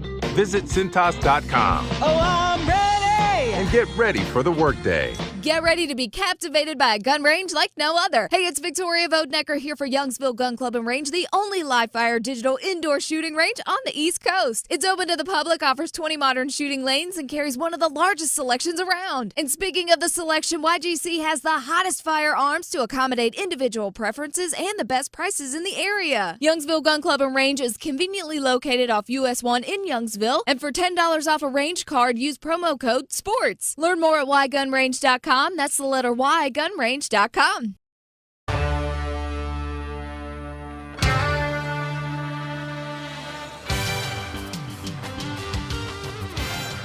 The Drive with Tim Donnelly, 99.9 The Fan. It is time to play the numbers game. On the line today, meaning the prize, is a pair of tickets to see Mary J. Blige, the For My Fans tour, with special guests Neo and Mario at the Lenovo Center on Friday. That is January 31st. The contestants that are on the line getting ready to play, Micah and Craig. As always, we start with a question. We see who we like best, which answer we like best, and that person gets to go first. And as always on Monday, we already know what the question is. So we'll start with Micah. Micah, are you there? Yeah, I'm here. All right. Micah, you're an old pro. You know how this goes. What was the highlight of your sports weekend? So what was the highlight of your weekend, but because we're a sports show, keep it sports related? I would say the Canes wrapping up the preseason and getting their roster solidified for Friday. I took off work early for a tailgate I'm throwing, so it should be a blast. And I'm happy Brendan Lemieux's still there, hoping he's in. All right, big Pep fan. We'll see if that holds up. We'll go to Craig on line 2. Craig, are you there?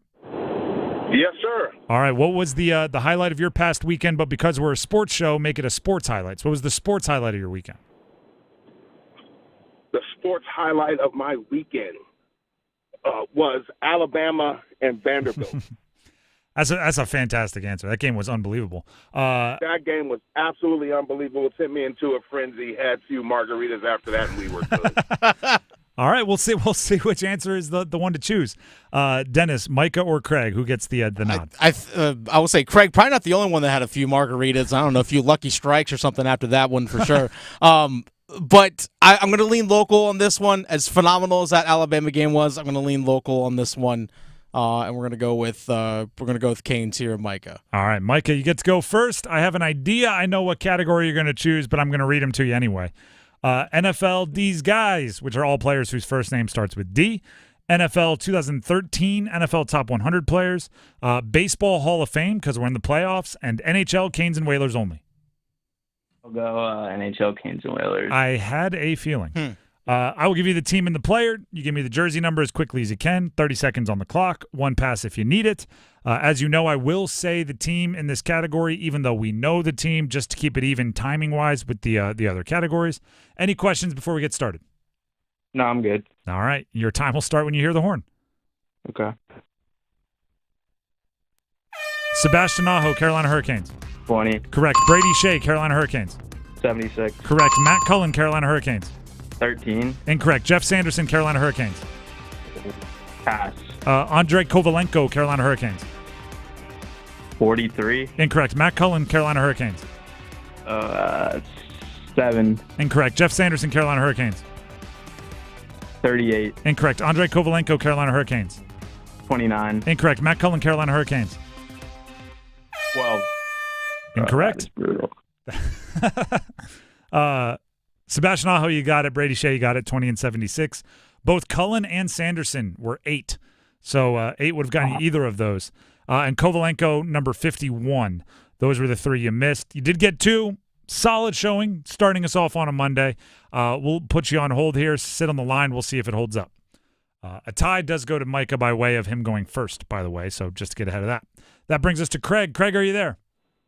Yes, sir. All right. The categories remaining for you to choose from are NFL D's Guys. All of the players' first name starts with a D. 2013 NFL Top 100 players and Baseball Hall of Famers. Which category would you like? Let's go with the 100. All right. These are all players in the NFL that were on the NFL Top 100 list in 2013. I will give you the player and the team. You give me the jersey number as quickly as you can. 30 seconds on the clock. One pass if you need it. Any questions before we get started? No, sir. All right. Your time will start when you hear the horn. Russell Wilson, Seattle Seahawks. Number 7. Incorrect. Frank Gore, San Francisco 49ers. Pass. Robert Griffin III, Washington Redskins. 7. Incorrect. Russell Wilson, Seattle Seahawks. 7. Incorrect. Frank Gore, San Francisco 49ers. 20. Incorrect. Robert Griffin III, Washington Redskins. 13. Incorrect. Russell Wilson, Seattle Seahawks. 17. Incorrect. Russell Wilson. I respect the good-natured laugh out of it. That is an offer. Yeah. Russell Wilson with the Seahawks were number 3. Frank Gore with the Niners is number 21. Robert Griffin, 21. who was as high as 15 in the NFL Top 100. That is coming off of that rookie year. He wore number 10 with Washington. Those are the answers. You didn't get any of them, but hopefully you had some fun. I did. That's All a right. great time. Appreciate it. That means, Micah, you are the winner. Congratulations. Thank you. You get Had a bad showing, but you can be hard on yourself. Watch the film. Try again in a month or so. But you did get the pair of tickets to see Mary J. Blige, so congratulations. Go ahead and stay on the line. Dennis has to make sure he has everything he needs for you to get your tickets and enjoy the show. I will say this is a funny part that was brought up. Right, we asked him what was their sports highlight, and the caller said the Alabama Vanderbilt game. I'm watching the Alabama Vanderbilt game, the ending, right? And Vandy wins, upset of the century. Everybody's going crazy. They storm the field. They're interviewing the quarterback, and many of you probably saw the interview of Diego, their quarterback.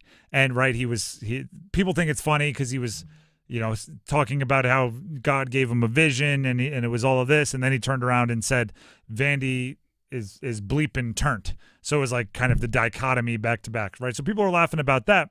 Meanwhile, I'm laughing for a different reason. I'm looking on the field, and it wasn't my high school coach, but I think I see the head coach of my high school, Stephen Decatur High School up there in Ocean City, Maryland, which is where I went to the last 2 years of my high school. And I'm like, I think that looks like the guy that's on all the Facebook posts for my high school that's doing the coaching. And I think he's, they were playing the and he's jumping up and down like in the middle of the field being stormed. And I'm like, I think that's the head coach of my high school. Turns out 100% was the head coach of my high school. Look at that. His son is a backup, like H-back on Vanderbilt. So he was there to watch his son. They beat Alabama. He's not going to miss the storming. He jumped right into the middle. That's cool. It's like him and all of like the student section out there.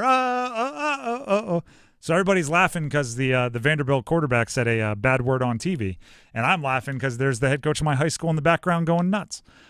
Which is respect. Good on you. The fact that I don't know if people saw the videos. The fact that the fans took the goalposts, and marched them down Broadway of Nashville straight to the river, and just there it is, just chucking that thing into the river. It's like, you know what? Enjoy your night. I'm not even mad by it. The videos were going viral, which of them. First of all, I saw it took them like 40 minutes to tear down the goalpost. Oh, it took them a while. It seems like it should be fat. Vandy, you need to get better at the celebration. But going down Broadway, I love. And the best comment I saw was, right, there's the video of the field goal post. Everyone's carrying it. Everyone's chanting. Everyone's having a good time. There's a couple, bleep Alabama chants, and they're going down Broadway, which is like the big party street in Nashville. And the best comment I saw was, there's going to be so many confused bachelorette parties because Nashville, that's so true. Nashville has become just a massive bachelor and bachelorette party destination. Oh yeah. Right. If you've seen that they on all the brick walls, they paint or stencil like the wings that you can then stand there and it looks like you have the wings and you take the pictures. And I just saw somebody going like, there's going to be so many confused bachelorette parties. Right, where everybody's wearing a cowboy hat and cowboy boots, except for the bride who's wearing a white cowboy hat and white cowboy boots. Mm-hmm. And then they just look out and they just see 1,000 hyped up college kids with a field goal post going right down the middle of Broadway. What is happening here? This is the craziest place ever, which it should be after you beat Alabama. Alabama, by the way, beat Georgia last week. Classic. Unbelievable game. Great game. Lost to Vanderbilt, who – I actually need to double-check this. By the way, they lost close to Georgia. Vanderbilt did. Yes, Vanderbilt has one of the crazier schedules because they lost close to Georgia. They beat Virginia Tech. Yep. They lost to Georgia State. Yeah. 36-32. And they went to overtime against number 7. No, it wasn't Georgia that they played close. It was Missouri. I'm sorry, Missouri. Number 7, Missouri. They went to overtime, 2 overtimes before losing that game. They just have a weird, very, very bad loss to Georgia State in the middle there. But, I mean, there's an argument they'll be ranked here in the not-too-distant future. But just a hilarious turn of events with the field goal post. You're right on that one. The Drive with Tim Donnelly, 99.9 The Fan. Before we move on, I need to tell you about what's going on at Capital Financial Advisory Group. Tim Donnelly here for Capital Financial, and, of course, that includes my guy, Coach Pete. And what's going on there? People are protecting their retirement. And what I mean by that is, Coach Pete, he's fantastic at storytelling. He's won Emmys, by the way. He produces movies. He's a great storyteller, and that translates to how he interacts with his clients when it comes to retirement planning. He can find you on your level. For me, that's going to be football. So when Coach Pete talks to me, he's talking about like you need to move the ball down the field, but you also need to protect your field position, right? You don't want to take so many chances that you're just putting your defense in a really tough spot. So what does he do? He maximizes your lifetime income in retirement while also protecting you, meaning it doesn't depend on the market for your success. If the market has a bad day, you don't have to panic because your gains are not only maximized, they're also protected. It is a guaranteed lifetime income. How you like that? Wouldn't it be great to have an income that didn't depend on the stock market's success for your success? A plan that is designed to maximize your lifetime income? Make that a reality with the help of Coach Pete and the fiduciary planning team at Capital Financial Advisory Group. Right now, if you call in and mention me, say you heard about it from Tim, not only will you get the complete and total customized retirement plan, you'll also get your very own 7 Baby Steps box set for free. So to call in, the number is 800-691-3215. I don't know why I said that like Yoda. To call in, the number to call in is 800-691-3215. Or you can just text in my name, Tim, to 600-700. To text in, the number is Tim, just T-I-M. That's the keyword to text it in, to 600-700. You'll be happy you will. Huh? Anybody? Nope. All right, we'll take a break. When we come back. Calling, you must. There we go.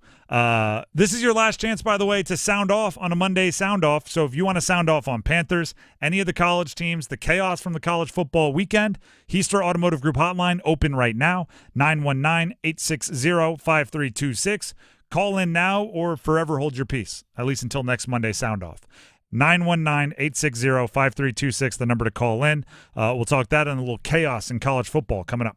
Breaking news, and this one is almost unbelievable. Yeah, it's all about new customers at Bet365 because they get $200 in bonus bets when they bet $5. And even better, bonus bets can be used on the spread, totals, and player props. There you have it. Bet $5 to get $200 in bonus bet. And see why. It's never ordinary at Bet365. Gambling problem? Call 1-877-718-5543 or visit morethanagame.nc.gov. Terms and conditions apply. Prescriptions require an online consultation with a healthcare provider who will determine if appropriate. Restrictions apply. See website for details and important safety information. Subscription required. Price varies based on product and subscription plan. Hi, I'm Dr. Peter Stahl, board-certified urologist and senior vice president of men's sexual health at HIMSS. I've helped many guys with ED in my 12 years of practice. But now you can get world-class care for ED 100% online by going to hims.com. So what are you waiting for? To start your free online visit and find ED treatment at up to 95% off brand name prices, go to hims.com/joy. Paid for by government. Did you hear? A secret hoard of 1932 $10 gold Indian coins have been found. These gorgeous 1932 gold coins are as bright and shiny as the day they were struck, and less than 500 of these gold coins are available. Coin experts are calling the secret U.S. gold coin discovery a once-in-a-lifetime opportunity, and you can own a piece of the hoard. When you call, you are guaranteed a 1932 dated gold coin featuring Lady Liberty with an Indian war headdress and a majestic eagle. With limited availability, you must call now. These 1932 dated gold coins are still in uncirculated condition with brilliant luster. That is 92 years of history you can hold in your hand. To learn more, call 1-800-495-6468. Call now and you'll receive a free bonus over a $55 value free with every order. Call 1-800-495-6468 now to secure your 1932 $10 gold Indian coins before they sell out. Don't wait. You must act fast. Call now. It's not just a donation. It's a warm blanket. It's a bottle of clean water. It's a roof and a bed. Please donate now to help people affected by Hurricane Helene. Your support is urgently needed. Please donate now. 1-800-RED-CROSS or redcross.org. We want to invite you to Atlantic Spas and Billiards to bring more relaxation, wellness, and fun to your home. Sit in a hot tub from Hot Spring or Caldera, relax in a hot sauna from Finleo, or swim in our showroom in our endless pool. We have a fully stocked game room showroom with darts, ping pong, foosball, air hockey, pool tables, and more. Everything we sell for your home, from hot tubs to grills, from saunas to pool tables, promotes relaxation, wellness, and fun. Atlantic Spas and Billiards on Glenwood Avenue in Raleigh and Market Street in Wilmington, AtlanticSBNC.com. Adam Gold in studio with my man Patrick Day from the Aluminum Company of North Carolina. All right, everything for the exterior of your home. Do you have a favorite? I have a favorite, yeah. I want to hear it. So windows, doors are my favorite products. The reason why is because we are the best at installing them. You know, there's 1,000 different types of windows on the market, doors on the market, different people installing them, different companies. I don't care how good a window you get. If it's not installed properly, it's not going to do you a bit of good. I always tell people, if you buy a submarine window, the best one in the world, and you have me put it on a submarine, you don't want to get in that submarine. I don't want to get in the submarine either way. I hear you. So anyway, so that's the thing I say. So it's really important that you have things installed properly. We've been around since 1961. We've got a 4.9 out of 5-star Google review ratings, over 800 reviews. Give us a call. We'll come out and give you a free no obligation estimate. It's the Aluminum Company of North Carolina. You can find them online at aluminumcompany.com. At Take 5, we're faster than you think. That means we'll change your oil and get you back on the road in less time than it takes to get over from the express lane to the exit ramp. Just sit back and relax while our fast, friendly team does all the work. Take 5, the stay-in-your-car 10-minute oil change. Appointments now available at participating locations. Train heating and cooling systems are engineered to keep up with you. We run together. Visit traininfo.com to find your local independent train dealer and learn more. It's hard to stop a train. Super thankful for guys like Eli Sowers, Man, that kid's incredible. The red varsity, look at this. Look at this. Daddy, we're hurt.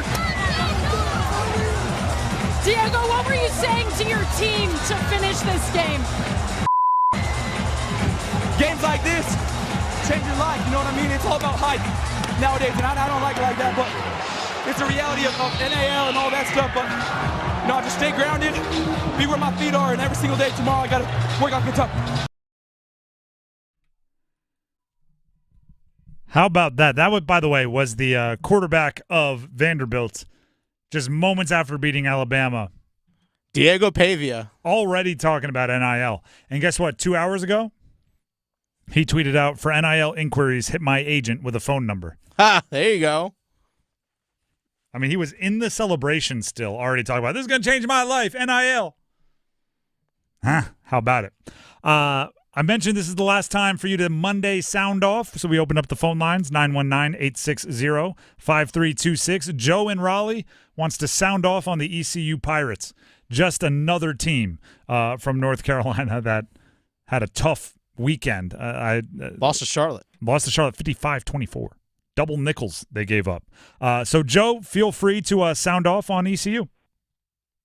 Yeah, guys, most points Charlotte scored in the season, we allowed it.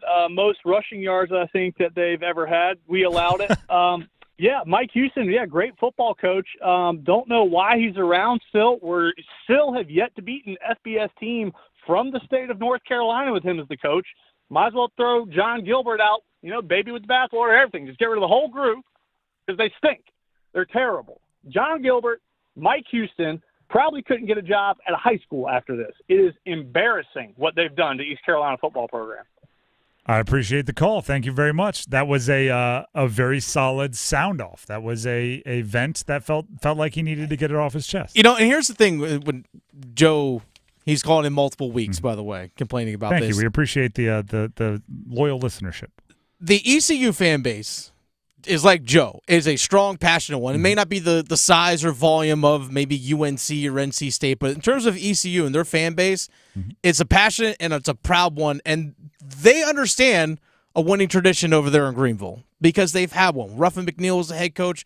Even before that, go back to the days of Skip Holtz, but Steve Logan. They understand what winning is like over there in Greenville. I went to the game to cover it when they hosted App State. In that game, it was about 3 weeks ago. Yep. And I was actually kind of surprised. It was the home opener for ECU, if I remember correctly. But it was like, it's App also coming in. I was like, and this stadium wasn't full. It wasn't. That's I thought rare. there would have been more. Yeah, I'd say that's rare. I actually thought there would have been more App fans that live here in the Triangle that would have migrated out. I know it's a little bit more of a trip from Boone because it was like a later 4 o'clock type game. But I was actually kind of surprised that there weren't more ECU fans there. Now, granted, when I walked in, there's still a lot of them in the parking lots tailgating. They're very good at that. Which is part of their reputation as well. 100% is, and they have earned it. Well-deserved, well-earned. But I think one of the reasons why sometimes coaches in college sports aren't, quote-unquote, fired or let go as early as some fan bases want is because it costs money to buy out contracts. So sometimes it isn't cost prohibitive to actually get rid of a coach if you just simply don't have the funds. I completely understand why 55 points allowed to Charlotte would rile up a fan base in a way 100%. like Joe was just riled up. Unfortunately, the programs can't always react the same way. A bit of it is, I tell players not to retire within 2-3 weeks of a playoff loss because it's fresh. I wouldn't want to fire a coach after a tough game. They happen. But the other side of the coin is also true. When you get on a tough stretch, that it's just going to keep growing against you, and it seems like that's what ECU has going on here. The other thing I'll say is this. Have a plan for who you want next.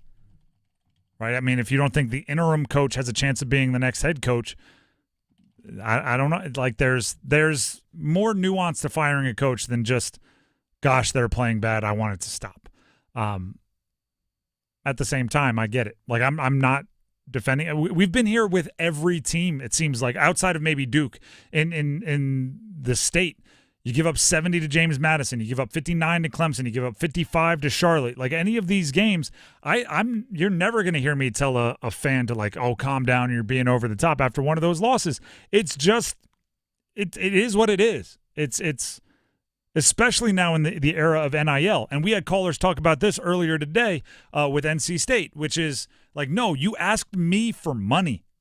I go to work. I have to earn this, right? I'm now not going, to out to eat one day, or I'm not putting it into my retirement account, and instead giving it to you, hoping to make my Saturdays more exciting and hoping that my team gets to be a winner. And when you're not, you're going to get more anger. It's the equivalent of, I'll put it this way, like, there's been times in my life through a family hookup, I've gotten to go to Disney where my tickets were free. Must be nice. We don't have the hookup anymore. No, that's unfortunate. But sorry for your loss. You sit in a long line when you're there for free. Mm-hmm. It doesn't sting as much. That's free. You pay the actual prices for Disney, which are massive. Then you're sitting in a line. You're just thinking the whole time, like, gosh, we're going to be in this line for 2.5 hours. We're not going to get to the Haunted Mansion. We're not going to get to do the tower. We're not going to. Oh my God, we paid all this money. Same is true, right? If you're just watching a game of your favorite team and you didn't spend anything, you're like, darn, I really wanted them to be good. But once you give, right, the coach says, hey, we need money to pay, donate to the collective. We need you to step up so we can have this, that, and the third. You give money and then it doesn't happen, you're going to be more upset. There have been times back when we had the hookup, we'd be at Disney and it starts raining. Guess what we'd do? Leave. Yeah. Guess what you never do when you pay the ticket prices at Disney and it starts raining? Leave. No. You go away for an indoor ride. You go sit under a tree and say, as soon as it stops raining or even slows down a little bit, we're heading to this coaster. Like that's the difference that's happening right now. Programs ask for NIL money from their fans, so fans are going to be more upset if they don't get what they're paying for. You give up 55 and I didn't pay anything. I'm disappointed. I'm angry. I wish it were different. You give up 55 and I did give you some of my hard-earned money. Oh, I want to see, I want a pound of flesh. I want to see that somebody is paying for wasting my money. And that's the gift and the curse of players getting money now. It's like the pros. You give somebody a big contract and they don't live up to it. And coaches aren't going to sugarcoat that. Meanwhile, if you're playing on a rookie deal, probably a little bit more leniency there. And plus as well, when you're losing to App and Charlotte, which are schools in your level, and especially Charlotte's a conference opponent, you're trying to recruit against in-state. Yeah, it makes perfect sense. Like, wait, those are other in-state public schools competing at the same level as me, and we can't beat them. They don't have a ton more resources. They don't have a ton more national exposure, so it's just they're executing better? Yeah. I don't like that very much. The Drive with Tim Donnelly, 99.9 The Fan. Here's Dennis Cox.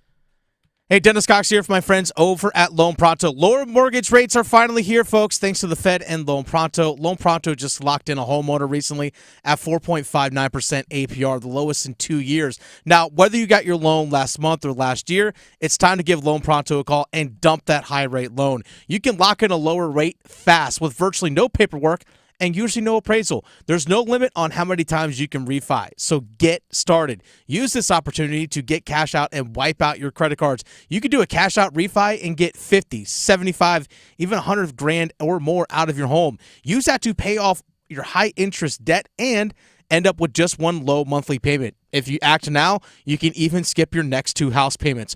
Purchase loans available as well, so call now. Get a rate quote in a matter of minutes with no hard credit pull and no upfront fees like those other guys. VA Streamline loans are also available with Loan Pronto, so call now, 919-381-1760 or loanpronto.com. 919-381-1760, loanpronto.com. Equal housing lender, NMLS 1661781, on approved credit, NMLSconsumeraccess.org. The Drive with Tim Donnelly, 99.9 The Fan, is coming to a close, but Panther Talk is coming up next. Get your fix of explanations from Dave Canales and Anish Shroff and the crew coming up next. We'll be back tomorrow. Until then, have a great night, everybody. Oh, this is going to be fun, isn't it?